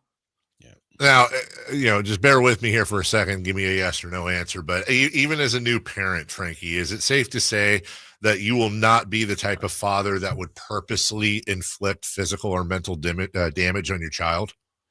Define mental. Like, are you saying by watching the Kings mental? That's where I'm going, is that at where you have been subjected to this your entire life, are you going to willingly infect your firstborn child with the same disease that was inflicted on you? Probably, because so great how we do it too. Probably because look, first of all, geography. They are the team here, and we don't plan on leaving anytime soon. Sure. And really, I think from a sports fan perspective, I know there's a lot of, we always talk about all the Yankees on here and whatever, but the Kings were my main thing growing up, and you never really expect. Well, after let me rephrase. Let's restart. After I was in about 3rd, 4th grade, which was 2004, I was in 4th grade in 2004. After that year, I'm 10 years old. You kind of get conditioned to be a part of the suck, And by the time I was in high school and into college, I would go to games like many of us probably did, just hoping that they competed and just hoping to see, I guess, a good night from Boogie. Now, are they at that point where the Kings we're going to go to games in a year or two and just hope, if it's Keegan Murray here or if Devin Carter's playing well at that point, hopefully they have a good game and the Kings can make it close. I really hope we don't get back to that point in the near future. And especially, years down the line when Frank Jr. even knows what the hell is going on and actually can know what is happening on the floor. But just for the near future here, I know you guys talked about the conversations of, and by the way, a lot of us media, at the dinner table, they're not having that same kind of conversation too. Was it the wrong move to trade De'Aaron Fox that soon and kind of maybe wait till the offseason? Because like you talked about, Dave, is it time to have that conversation about a rebuild? I don't know. But like we're talking about a second ago, hoping in the near future that's not the case. And hopefully the Kings can kind of find, I'm holding out hope, slim hope that, not just for Frank Jr.'s sake, but for a lot of fans as well, that the amount of talent on this roster, and there is a lot of talent on this roster, but is it the right amount of talent that can kind of build a little run here and kind of, move away from those conversations heading into the offseason? Frankie, as far as for tonight and maybe this week or just the short-term answer before, roster things are going to take place, obviously in the offseason, what do you think Doug and this group needs the most to, get it just looking better? The last game was, as he said, unacceptable. So what do you think he needs tonight to see out of this group? It was pretty telling just kind of being in that press conference room, and hasn't been, not this year for sure. In recent years, definitely, where we waited in there for 45 minutes to an hour for anybody to come out. And we waited a long time for someone to come out the other night. And, obviously, the news came out that Doug was having a meeting with the starters and expecting more from them and want to make sure they're all on the same page. And I think that kind of what I'm looking for with this group. And, I just feel like they need to find the right combination, whether it's in the starting unit or just even in a closing lineup, because there's a lot of redundancies there with having DeRozan, Malik Monk, Zach LaVine on the floor. They're not quite the same kind of player as De'Aaron Fox, whereas, maybe DeMar closer to that regard where you can kind of get the ball to him, clear out, and he's either going to draw a foul or get you a bucket. But right now the Kings are kind of they're like floundering really. It looks like you're kind of trying to find a rhythm on offense, and you see them forcing more things than not. And Malik Monk has been a very good distributor, kind of more in the background, not really as a primary point guard for the majority of this year, but a great pick and roll guy, a great lob threat. But some of the decisions he's made as in that point guard role have been kind of, forceful. And I like to see him kind of go back to what he was before in making those smart plays and finding the open man. But obviously at that time you have De'Aaron Fox, who's taking a lot of attention off you. When you're the head of a snake and you're the one that is, running the show on offense, opposing defenses hone in on you. And Malik Monk right now is kind of seeing what it's like to be that number one, table setter. So I'm looking to see if they can find some balance. And a lot of conversations that fans are having, and us as well, is it time to kind of shake up that starting group? And I wasn't at practice yesterday, but just kind of looking, people were pointing out that Keon Ellis is wearing that the black jersey, that starter's penny. Maybe Doug Christie shakes it up. In my opinion, I feel like that's a move that they need to make, but that creates uncomfortable conversations. And maybe one that Doug had with the guys the other night, who can step back into a bench role again and be comfortable with it. We know that Malik Monk has wanted to start. That was a point of contention with him and Mike Brown for pretty much the entire time he was in Sacramento, whether he could start or not. And he's proven he can start and be a solid starting player. But like we're talking about here, the defense has just been horrible. I mean, the defense, especially 3-point defense, has been largely unchanged for most of the year. They haven't been able to find an answer, but the numbers show they are obviously a much better team on the defensive end when Keon Ellis is on the floor. And by the way, Keon Ellis isn't, a slouch shooting the basketball either. He's over 40%. So finding balance, and is there time? Yes, to find the answer, but there's not much. But 25, 26 games left. So time is of the essence here. Frankie Cartoscelli joining us. Frankie, one thing on that meeting, and we talked about it earlier, you saw Chris Haynes put out a video with a lot of detail as to what went on in that meeting. Does it bother you as much as it bothers me that leaked, and why, and who's leaking it, and what's the agenda? I did not like that at all.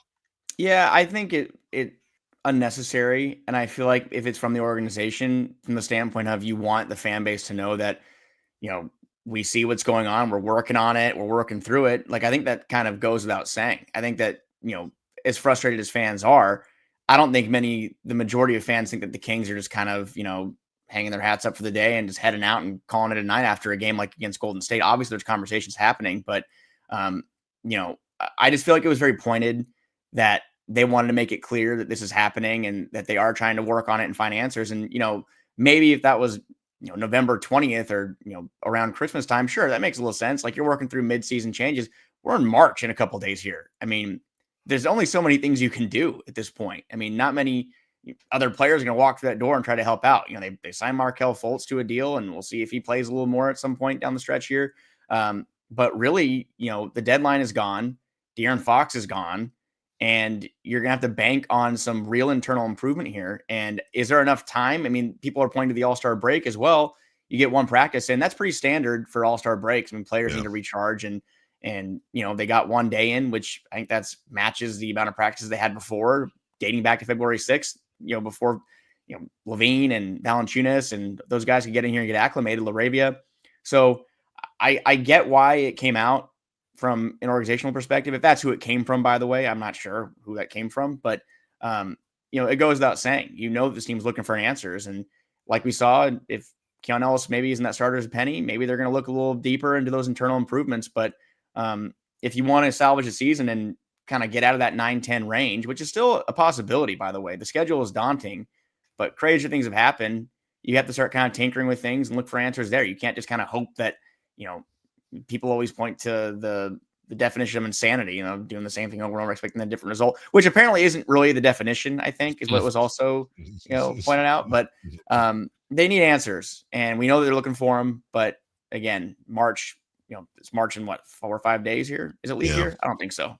No, not this year. No. Yeah, Frankie, you were saying that we don't know yet if Keon would be in the starting lineup, but you thought that might even be a move that would make some sense if that is a move that Doug and the coaching staff elect to make what would you do there? Who would he go in place for? I've long said that I think Malik Monk is a great player in a starting role, and he's proven he can be that guy. And now it kind of makes a little less sense. That was the conversation I had more with Fox in the fold.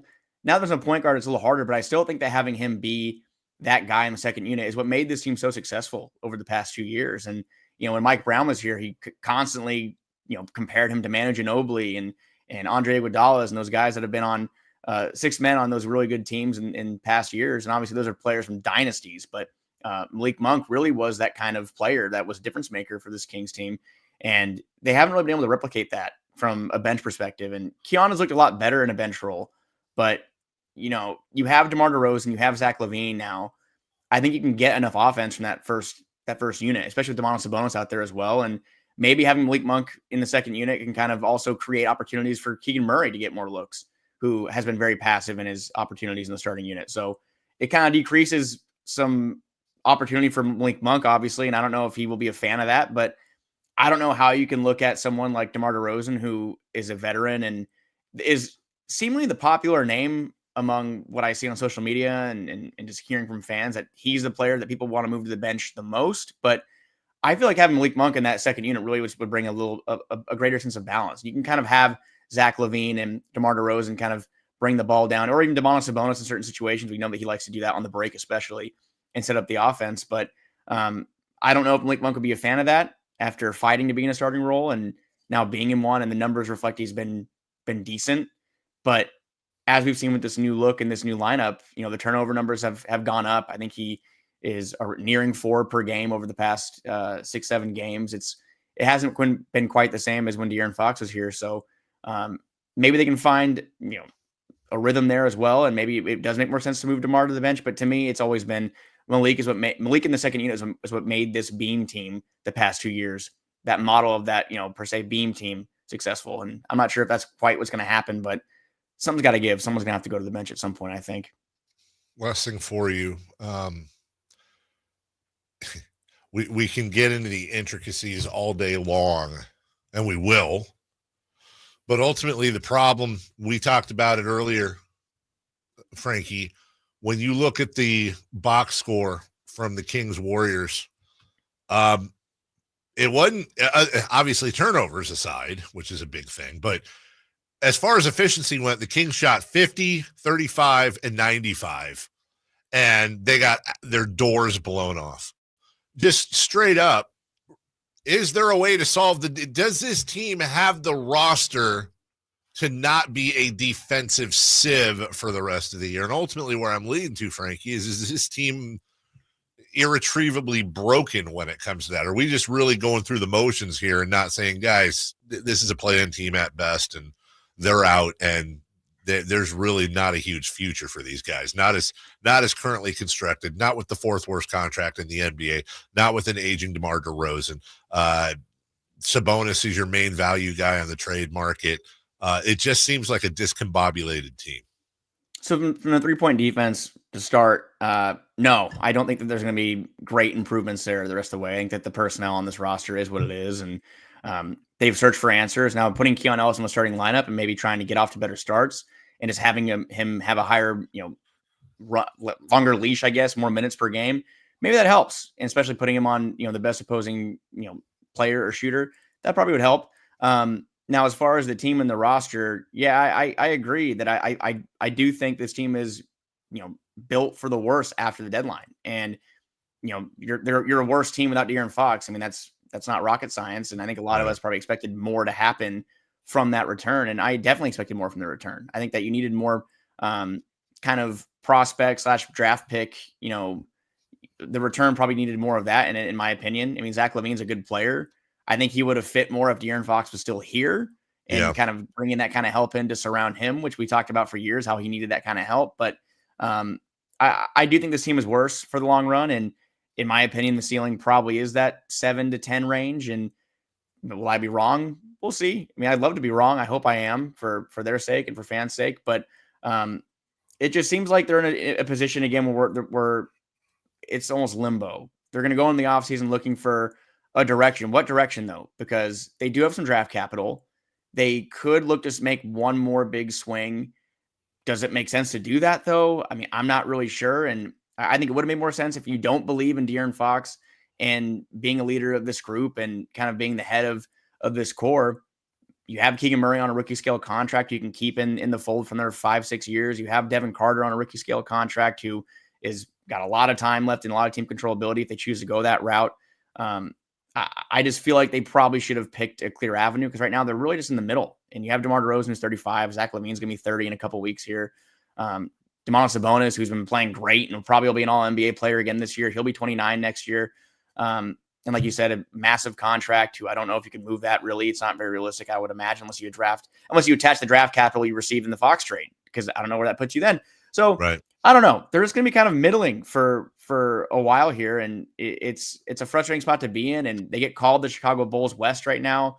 And they kind of are going to be in a similar spot if they don't choose an avenue. The Bulls are constantly in that 9-10 playing game. I think 2-3 years in a row, they've been in that 9-10 playing game. And the Kings right now are on the verge of being in it for the second straight year. So picking an avenue and sticking with it, I think, is really the main thing here. And figuring out if the front office that they have currently in the building, is that going to be who you want to run, the show for the next 3, 4, or 5 years? But also, is ownership in the very tip top, are they going to trust the process? Not to say they need to 76ers at all, which maybe wouldn't be the worst thing. I mean, again, the Kings have made a conference finals more recently in the 76ers, which I think a lot of people forget sometimes, which is kind of funny. But I think we take I mean, am I wrong in saying we take the last decade of the Sixers over the last decade of the Kings? 100%. Playing in multiple competitive playoff series and playing a winning brand of basketball. And it's been fun to see the Kings play a winning, quote unquote, winning brand of basketball, which is, finishing with more wins and losses. That's been great to see. But, I think Boogie had those comments recently that the Kings really wanted to make the playoffs. And I don't think they really planned much more after that. And I gotta say, I kind of agree with them. Like they got that first round series in and it was great. The team seemed like it was set up for a real run with some youth. And somehow here we are, February 24th, 2025, and De'Aaron Fox is gone and the team is nearing under the 500 mark again and no clear direction. So it's a bummer that we're here, but now we got to see how they fight out of it or if they can. I have low expectations. That's just how I work. But who knows, guys? Who knows? Who knows? Who knows? Do you think the fan base? I put out that poll that we talked about earlier, where it was like 73% of 3,200 Kings fans do think it's time for a full-scale Oklahoma City style rebuild, which is unfair to say because it also could be a Philadelphia rebuild or whatever. Others that don't work. Right. It's the first time I've gotten a positive response as opposed to a negative. So over 70%. I worry that ownership in part doesn't think the fan base would support that rebuild. Do you think they would? Would the fan base support it, or do I think ownership would? Oh, I don't think ownership would, but I think one of their worries so. is, Oh, by the way, I was just looking over the last 8 years, which I think is about the Sixers. I think I got that timeline right. The Sixers have won the 4th most games in the NBA. It's an interesting thing because they're going to go through this whole thing and probably not win it, almost certainly not win a championship. But God, that's with drafting Fultz over Tatum. That's with drafting Ben Simmons as number 1. And I think you don't make the argument that the Sixers rebuild was better than it should have been, considering those massive 2 dumps they took at number 1. Well, and Embiid missing 2 years and just been as injury plagued as he's been the past couple of years. They squeezed every, and maybe he'll come back from a surgery again and be the MVP player he was, but they squeezed every ounce of prime they could out of him. I get the human emotion, dude. Like, okay, so I'm about to get braces, right? And I have been putting off getting braces forever, partially because I don't want to wear braces for 2 years. But then I'm sitting here now and I'm like, dude, I could have had my braces off for like 4 years and I would have gone through the pain and lameness and even more lisping, but I'd be sitting here with perfect teeth had I just put it in. I feel like rebuilding is almost like wearing braces and headgear for the fan base. Like, you don't want to do it. You don't relish it. You know you're going to have years of looking stupid in front of you. But in the end, you're going to come out almost certainly better, worse for the wear, whatever that term is. That's right. It's a tough thing to embrace, but I just feel like we're on the hamster wheel right now. Yeah, I think it's harder to sell to, definitely, I think that's the crazy part of this. I think it's harder to sell to the team itself than the fan base right now, because the fan base is, I mean, the fan base. When you sees say how the it's team, worked. do you mean the franchise or do you mean the players? I mean, players, everyone in house. I mean, you can't sell losing. I think that Cam Johnson had a good quote about it too. Like, it's not our job to go out there and lose. It's our job to go out there and try to win. We don't care about the draft picks. We don't care about draft capital or, pick swaps or whatever. They care about going on the floor and winning a basketball game. So from a coach's standpoint, player standpoint, GM, even ownership probably looks at it the same way, unless, you have other people in the room that are kind of thinking more logistically as far as look how it's worked for other teams. Like you mentioned, have the Sixers won a championship? No.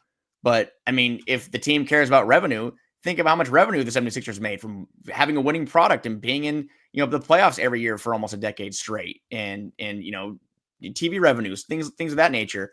If you're looking at it from a business perspective, the team should be thinking about it that way. But the Kings, as we know, since Vivek took over, I don't know if even really in the relatively near, have they ever gone through a full-on blow-it-up rebuild? I'm trying to think back even to back when Weber and those guys were here. I don't think that even 06 counts as a full-on blow-it-up rebuild, does it? No, they've never. Well, I guess it just goes to what's the definition of that to people? Because I still go to, if the best player was DeMarcus Cousins, without a doubt, that's the franchise piece. They traded him. That's probably the closest they've done, and then they set themselves up for Luka Doncic.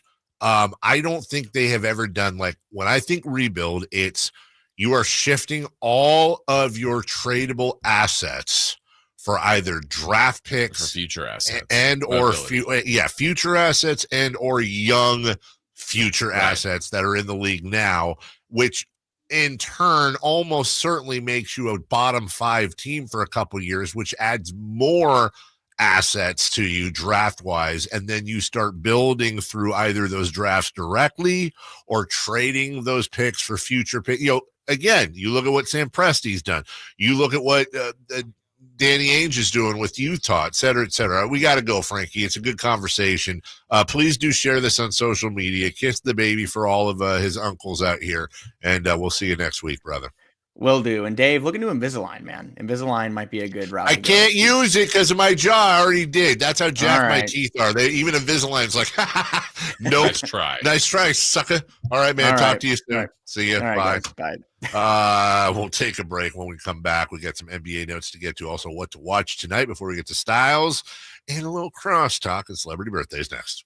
The only place you'll find Keegan Murray is Sacktown Sports. Out to Keegan Murray, straight away for 3, and Keegan knocks down the triple. Hey Sacramento, it's Keegan Murray, and you're listening to the home of Sacramento Kings, Sacktown Sports. Your local sports leader. Hey everybody, Kyle Draper here for Mercedes-Benz of Stockton. Sometimes you just don't want to buy brand new. I get it. I understand. Sometimes you just want to try something out. Maybe go for a lease. Well, Mercedes-Benz of Stockton is the place for you. They have great lease offers starting at $297 a month. That's right, $297 a month. For over 30 years, Mercedes-Benz of Stockton has been there for the community. Whether you're buying, whether you're leasing, they're the ones you can trust. So head on down to Mercedes-Benz of Stockton right now and check out their fleet of lease vehicles. They have certified pre-owned vehicles as well, starting at just 3.49% on select models from 2021, 22, and 23. So head on down to Mercedes-Benz of Stockton. Tell them your boy Drape sent you, and trust me, they'll take care of you. They're a partner you can trust. Or you can always go online at mbofstockton.com. That's mbofstockton.com. On the move?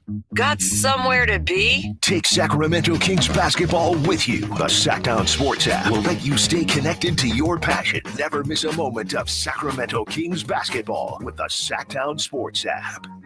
Okay, I have to tell you, I was just looking on eBay where I go for all kinds of things I love, and there it was. That hologram trading card. One of the rarest. The last one I needed for my set. Shiny like the designer handbag of my dreams. One of a kind. eBay had it, and now everyone's asking, ooh, where'd you get your windshield wipers? eBay has all the parts that fit my car. No more annoying. Just beautiful. Whatever you love, find it on eBay. eBay. Things people love. T-Mobile 5G home internet keeps getting better. Get our fastest connection loaded with benefits. Get T-Mobile's best home internet starting at $55 a month with auto pay and any voice line. Plus, Price Lock. We won't raise your rate on internet. Check availability at T-Mobile.com/home internet. Exclusions like taxes and fees apply. Guarantees regular monthly rate plan price of fixed wireless 5G internet data with qualifying service. After $15 bill credit with postpaid voice line plus $5 a month without auto pay with debit or bank account. Regulatory fees included for qualifying accounts. $35 connection charge applies. Speeds vary due to factors affecting cellular networks. Bonneville International Radio Station contests are open to participants at least 18 years of age and older that are residents of California and who reside in one of the 6 counties that make up the Sacramento metro area, unless otherwise specified. Employees or agents of the station, Bonneville International Corporation, other area radio stations, or any entity associated with the contest are not eligible to win, unless the station otherwise specifies in its own discretion. Persons who have won in the last 30 days from a station contest or event may not be eligible. For a copy of the general contest rules, visit KHTK.com. High voltage live boxing action returns to the venue on March 8th as Uppercut Promotions presents Thunder Showdown 2 with 8 big fights on the bill featuring top-level veterans and the best in up-and-coming new names. Scheduled fighters include names like cruiserweights Blake McKernan and Sean Miller. It's a night of great boxing action you won't want to miss. It's Thunder Showdown 2, coming March 8th to the venue at the Thunder Valley Casino Resort. Fight card subject to change. See Thunder Valley website for scheduled lineup. As we all continue to hear scary ads about the IRS, Tax Relief Advocates is leading the way, showing U.S. taxpayers why they don't need to be afraid of the IRS. Whether you owe the IRS $5,000, $50,000, or $500,000, TRA has a solution. With major tax relief initiatives currently in effect, we could reduce or even eliminate what you owe to the IRS, business or personal. Our experts know how to resolve tax problems and end all collections. TRA is America's highly rated tax resolution firm with an A+ rating from the Better Business Bureau and thousands of 5-star Google reviews. Don't wait. You may qualify for a significant tax debt reduction that can give you a fresh start, but you must call for a free consultation and to check what tax relief you qualify for. Visit TRA.com or call our relief hotline at 800-335-8578. 800-335-8578. Again, that's 800-335-8578. Tax Relief Advocates. Real solutions for real people. Sacramento's premier country music festival, Country in the Park, is coming back May 16th and 17th at Cal Expo with Bailey Zimmerman, Billy Currington, Cole Wetzel, Nate Smith, and more. You'll enjoy food trucks, rock walls, and a mechanical bull, line dancing, and more. Single-day GA tickets start at $52 at CITPFest.com. Country in the Park, May 16th and 17th with the California Army National Guard. Find out more at CITPFest.com. There's a reason why more and more people are coming from all over to Sacramento Chrysler Dodge Jeep Ram, Folsom, Elk Grove, Woodland, Roseville. And it's not just because they're centrally located next to Hagan Oaks Golf Course. It's because they make the car buying experience different than anywhere else. Yeah, of course they can get you a great price. That's the easy part. Where their general manager, Chuck Dean, and his team really make a difference is they don't believe you should have to sacrifice great customer service to get a great deal. Stomp on in today and see for yourself. That's Sacramento Chrysler Dodge Jeep Ram. It's the place where a handshake still means something.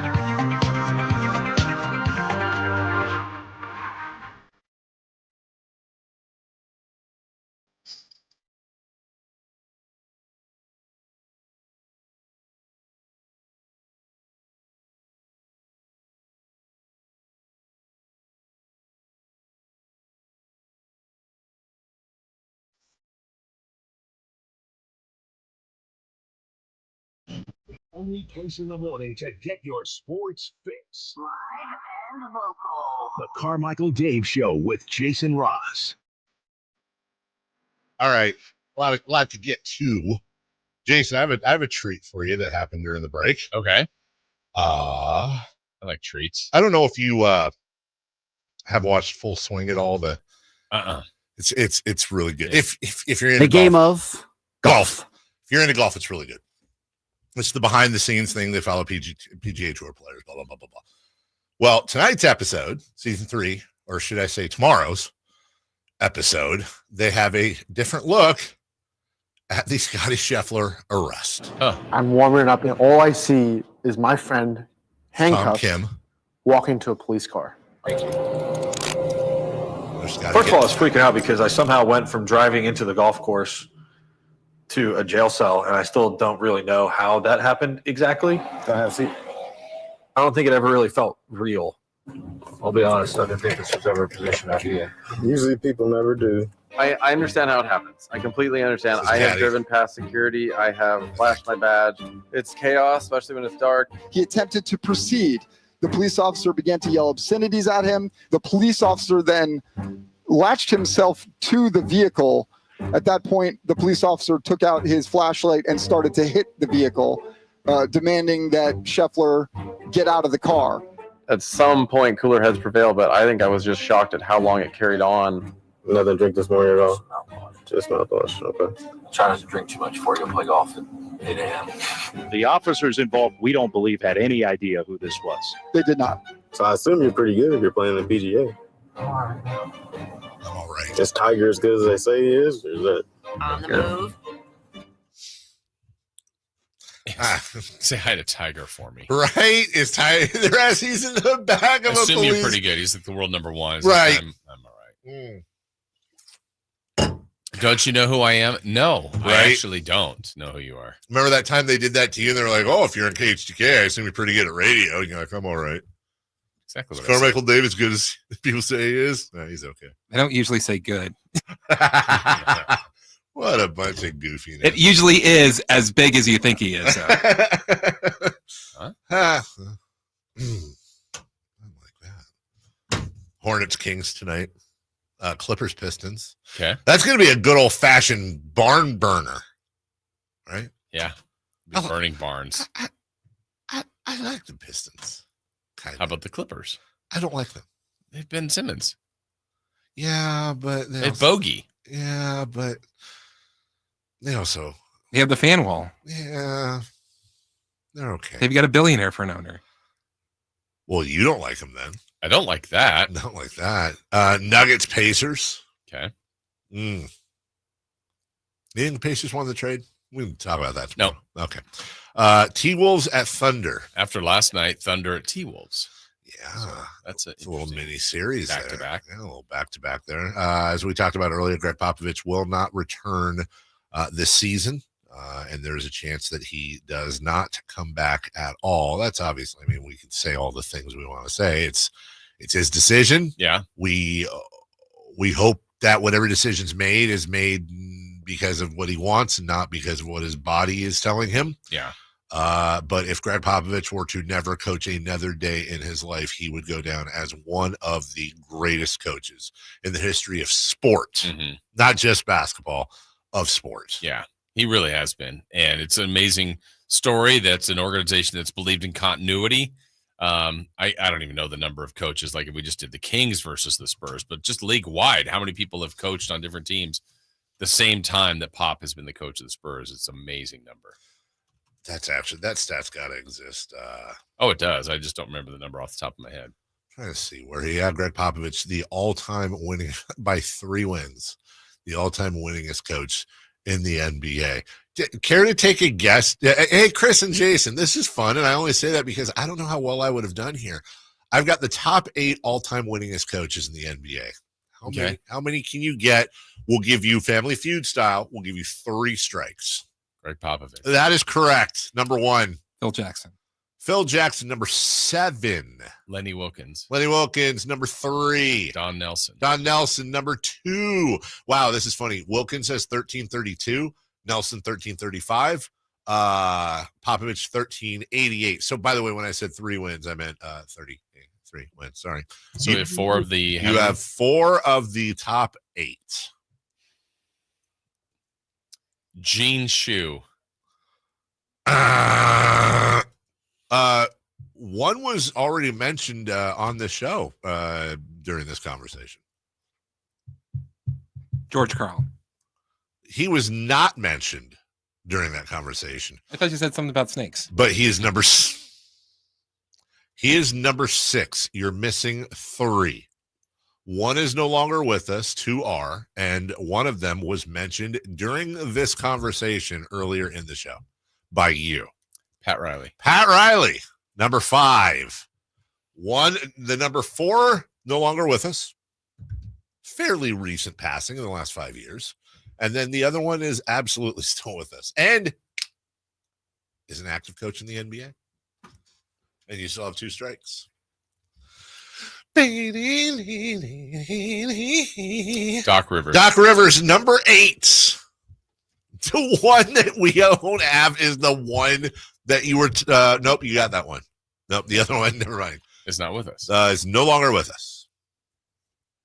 And and by the way, just so you know, when I say it, you'll be like, oh yeah, okay.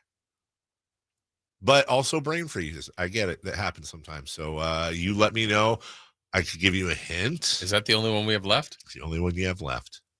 And you still have 2 strikes. Passed away within the past. I think within the last 5 years. Let me double check on that. But I want to. Why am I blanking? You guys are blanking. That's the thing. That's why I kind of feel for you. Yeah, actually, it'll be 5 years ago. This May 22nd, he passed away. 2020. Throwback style. Just you love him. You love him. Just a guy that he ain't taking no nothing. I wouldn't say if the NBA had an Earl Weaver, this would be the guy, but kind of a similar mold. Like he will lose his temper, definitely, if you get on his bad side, but players love playing for him. Oh. I want to know. I will say the Kings in their heyday went up against this team. Oh, here we go. All right, I'm there, so I'm waiting for Chris. Yeah, Chris, you want to? I will say the beginning. Some would say of the kickoff of their heyday. Jason's got it. Came against this team. I'll give you 2 words, and then I'll give it to you, Chris. I'll give you 2 words. Okay. Pause. Hip check. Oh. Mitch. No, that's the team related. Uh-huh. The most famous hip check in Kings history. Chris Webber. Hip checked. Yeah. In the playoffs. John Stockton. Oh. And Jerry Sloan's Utah Jazz. Gerald Eugene Sloan. We'll take a break. When we come back, crosstalk, celebrity birthdays, and I don't know if Chris is still going to be here or not based on what he said in my ear. We'll be back after this. On the move? Got somewhere to be? Take Sacramento Kings basketball with you. The Sacktown Sports app will let you stay connected to your passion. Never miss a moment of Sacramento Kings basketball with the Sacktown Sports app. Hey, it's Carmichael Dave for American Energy Heating and Air with a question. Have you recently had a technician diagnose your HVAC system and you were a bit surprised at how much it cost? Or did something seem off about their quote? Because at American Energy, they take pride in giving you honest, straightforward solutions to get that system up and running. Have their qualified technicians come out and give you a free second opinion. It's free. You got nothing to lose but some dollars off of that original quote. They're making the uncomfortable comfortable. They've been doing it since 1981, serving the greater Sacramento area. A+ with the Better Business Bureau. That's why they keep having customers coming back for more and more and more. You can call them and set that appointment at 916-520-9990. That's 916-520-9990 or AmericanEnergyAir.com. Call 916-520-9990 now. What if your business could see beyond what is and into what can be? What if you could create more impact in every decision? What if you had a partner as visionary as you are? With Bank of America, you get access to our trusted experts, real-time insights, and digital tools. So whether you run a local shop or a global enterprise, you're backed by business solutions to make every move matter. What would you like the power to do? Find out how at bankofamerica.com/banking for business. Bank of America is proud to be the official bank sponsor of FIFA World Cup 2026. I can't believe how spotless my floors look after using the Swiffer Power Mop. No more dragging around a heavy mop and messy bucket. Now I get the same deep clean without all the work. Thanks to the powerful solution and scrubbing pad of the Swiffer Power Mop, dirt and grime don't stand a chance, and I don't break a sweat. Mic drop. Mop drop. Swiffer Power Mop. Swiffer Power Mop. A smarter way to mop. Try it or your money back. Wesley Financial Group is not a law firm. If you own a timeshare, don't miss this public service announcement from Chuck McDowell, founder of Wesley Financial Group. If you receive an unsolicited phone call or mail piece to discuss selling, renting, or especially canceling your timeshare, don't fall for it. If you really want out of your timeshare, hang the phone up immediately or throw that mail piece in the trash and contact your timeshare resort or Wesley Financial Group for assistance with your timeshare. As the only Inc. 500 timeshare cancellation company, our knowledge, experience, and results has made Wesley a trusted resource for over 40,000 families we've helped get out of their timeshare. Give us a call and I'll send you our timeshare exit information kit free with the straight facts about your timeshare and all of your options for cancellation. Call for your free info kit. 800-301-4422. 800-301-4422. 800-301-4422. It's time for the news of the day. The latest headlines, the biggest stories, hard-hitting analysis. Yeah, this is none of those things. And now, here's Carmichael Dave and Jason Ross. Yeah, all right. Hey, yeah. Hey, does Alan count as a guest? And he's also on camera. I don't know. No, 1 point. I mean, we're cross-talking. We're promoting. Jeez. Okay. The closest I could come, so this is not an accurate number, but would you like to take a guess as of 2023? Since Greg Popovich was hired by the San Antonio Spurs, how many coaches have coached in the NBA? There are 30 teams. 30 teams. 46. 46. Alan? 52. 52. How many coaches have coached in the NBA since Greg Popovich was hired? 49. You guys could not be more ridiculously off. No, you said since 2023. No, as of 2023. I'm sorry. Did I say since? I thought you meant from 2023 to now. Oh, excuse me. No, since Greg Popovich was hired through 2023. I was like, dude, you guys are way off. My bad. 210. 210. 232. 232. 226. Guys, actually very impressive. 245. Okay. Wow. And you want to take one last guess here? How many of the Sacramento Kings had, including Doug Christie? I do have this number. 18 or something? Yeah, that's 18. Chris, you agree with 18? No, that's 16 for me. 16. You're saying 16, and you two are saying 18? We have a correct answer. This guy to my left, Alan Stiles. That's right. In a, it's not turquoise. It's not blue. Looks blue. Is blue. it baby blue? Baby. It's not baby. It's a different. It's baby blue. Sky blue. It's got a little twang on it. Almost like a neon blue. It's a very bright blue. That's right. What is the bear on there for? Is that a bear?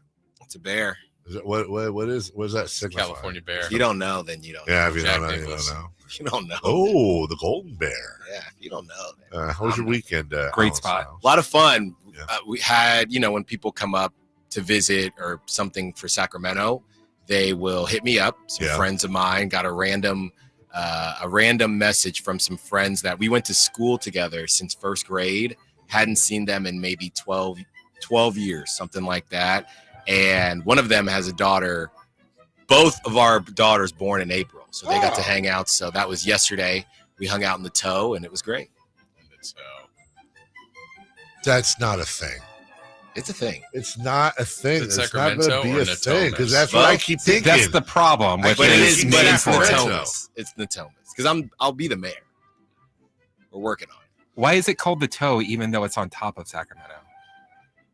Why wouldn't you call it the Natty or something? This whole time I just found out because they were staying in Elk Grove, and The Grow. The Grow.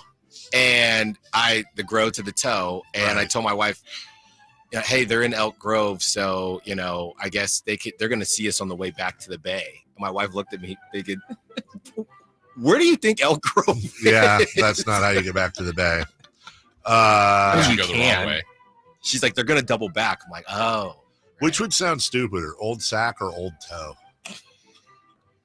One would be more memorable. We don't have as much fun as we should with the fact that we have a destination part of the city called Old Sac. It's kind of like Randy Johnson. We just forgot about how funny of a name that was. Yeah. And the fact that he was the big unit Did you see the 916 to the account on? Oh, I follow it. 916 today. Did you see the fight? Absolutely. I saw over the weekend there was a fight. There was somebody crawling across. I want to say Harbor Boulevard. Yeah. If you, I don't know You're why. quick to say Fruit Ridge there. Because something else happened in Fruit Ridge. But yeah, there was like 7 dudes in that. Yeah, and I know exactly where that is. We were there for the Christmas. Was it Scrooge performance? Wait a minute. Why am I getting a memory now? I know we're having fun here, and this is not a fun conversation. But again, sometimes memories show up. Wasn't there a thing around Christmas in Old Sac like 5 years ago? Wasn't there like a really bad shooting? Yeah, Am I remembering that right? That was here. Was that? It feels like every couple of years. Was that an old? That was Old Sac, right? Yeah. Anyways, don't fight. Just don't fight. Yeah. Unless you ever been in a scrap? Yeah, and I don't like it. What's your record? Pretty good because I was a big kid, but I don't say that as a. And they were children. Yeah, pretty much. No, I was a really big kid growing up, Yeah. and so I got in a bunch you of were. scraps, junior high and elementary school, and they suck. I hate them, and every time I felt terrible, and I would always get hit. So I would feel physically terrible, and I'd feel like I beat this kid once in like 7th grade. Like I got him he was a bully. And I felt, I don't understand people that fight. I don't, because even if you win, I don't feel like a badass. I felt super guilty. Like, what are you doing, dude? Yeah. When was the last swirly done? What? In the toilet swirly? Yeah. Are they still doing swirlies? I don't think so. I think that went out with. It's got to be gone, right? Taping Larry Landless's butt cheeks together. Remember Breakfast Club? Come on, that's a Breakfast Club reference. A breakfast. I don't know. Swirlies. I hope someo's doing a swirly. I paid my taxes. Well, you shut up. Listen to this jock over here. I hope kids are still bullying each other. At least you just got the swirly. Just get on your way. Oh, I remember. I had a question for you guys. And then we had celebrity birthdays. I found out this yesterday. This is a failure on my part as a dad. My son's never seen Major League, and I have no excuse. Are you ready for that's what I'm saying. Do you think it will? What? It's one of my favorite sports movies of all time. I've seen it literally hundreds of times. He's going to be like, this is boring. Right? Is that what's going to happen? Oh, yeah. It's a boring movie. It's not. What? It's a boring movie. It's action and excitement and comeback. The action is baseball. Yeah. Well, yeah, but it's the best of baseball. Yeah, watch Mr. 3000 instead. Love Mr. 3000. No, Little Major League. Yeah. Or Angels in the Outfield. Major League is the funniest. A Kid in King Arthur's Court. Is there a funnier baseball movie than Major League? Baseball movie? Major League 2. Yeah. I like Major League 2. Willie Mays Hayes. Yeah. Did you know the reason they showed all of Willie Mays Hayes anytime you see him run, it's in slow motion in the movies? And the reason was because Wesley Snipes was incredibly slow. So they slowed down. Yeah, I read this. It was like a extended verbal history of Major League. I don't know why I read A League it. of Their Own is very funny. Basketball. If that counts as a baseball movie, then yes, that's the funniest baseball movie of all time. A League of Their Own is kind of funny too, but most of every Tom Hanks line is hilarious. But the fun, but also like what's it? The kid, the little her son, the Stillwell Angel. Yes, yeah. But half the funniest parts of the movie come when they're making fun of the girl for being ugly. You see 42? Yes, I have. Absolutely. Got about 5 more days to show them. Huh? Show them 42 before February's over. Oh, no, you know what? That goes year round for me and my household, pal. I don't know what you're saying. I'm a Meteor Man family. Well, it ends at McDonald's. What? Celebrity birthdays. Danger Will Robinson. I want no part of this. It's brought to you by Crumble Cookies. Yum! Crumble Cookies. Get some. Oh, we did see Talladega Nights over the weekend, though. Kids did like that one. They like the bloopers that I showed them afterwards more than the regular ones. But yes, it was funny. Shake and bake. Shake and bake. Hey, guys, on this day, in what year did the movie Get Out? Okay. Okay. Uh-huh. All right. Gotta hit this. I got 3 in mind. It's 15, 16, or 17. Ooh. Yeah. Well, the correct answer, friend, is 2017. Yeah, 16. Take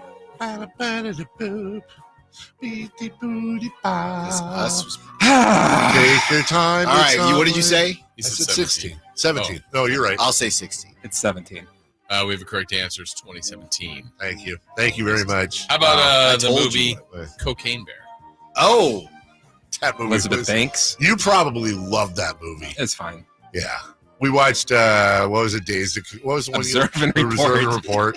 It had like 20 minutes. It's too dark, and I don't know what everyone did afterwards.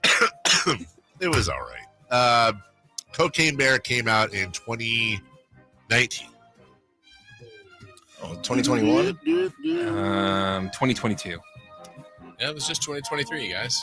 Okay. No way. Yeah. 2 years ago? Yep. Yeah. That's not right. See, we have a tougher time with more recent. Happy birthday to Floyd Mayweather Jr. Ooh. Floyd Mayweather Jr. is 45. Yeah, that's pretty good. 46. Thanks. 48. We have a correct answer. It goes to Christopher Lott. 48. Wow. Floyd Mayweather Jr. Phil Knight, Mr. Nike. 84. 86. 82. Alan's closest, 87. Wow, he's old. Happy birthday to former Niners QB Jeff Garcia. Former a friend of the show. Yeah. He's not a friend anymore? No. 44. Can I do over? Sure. No, I'm going to wear it. Okay. I'm going to wear it. That was so bad. 48. Nope. 50. Yep. Chris's closest, 55. Whoa. Only Mike 11. Fratello, the czar. Oh. Mike Fratello is actually 86.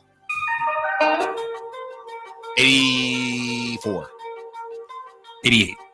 Alan's closest, 78. Oh, wow. And friend of the show, former King, Costa Goofus. Hey, baby pigeon. He is 34. 35. 36. We have a correct answer, and it goes to Christopher Lott. Wow, Chris with a great boy. This is the neon golf shirt show coming up. Yeah.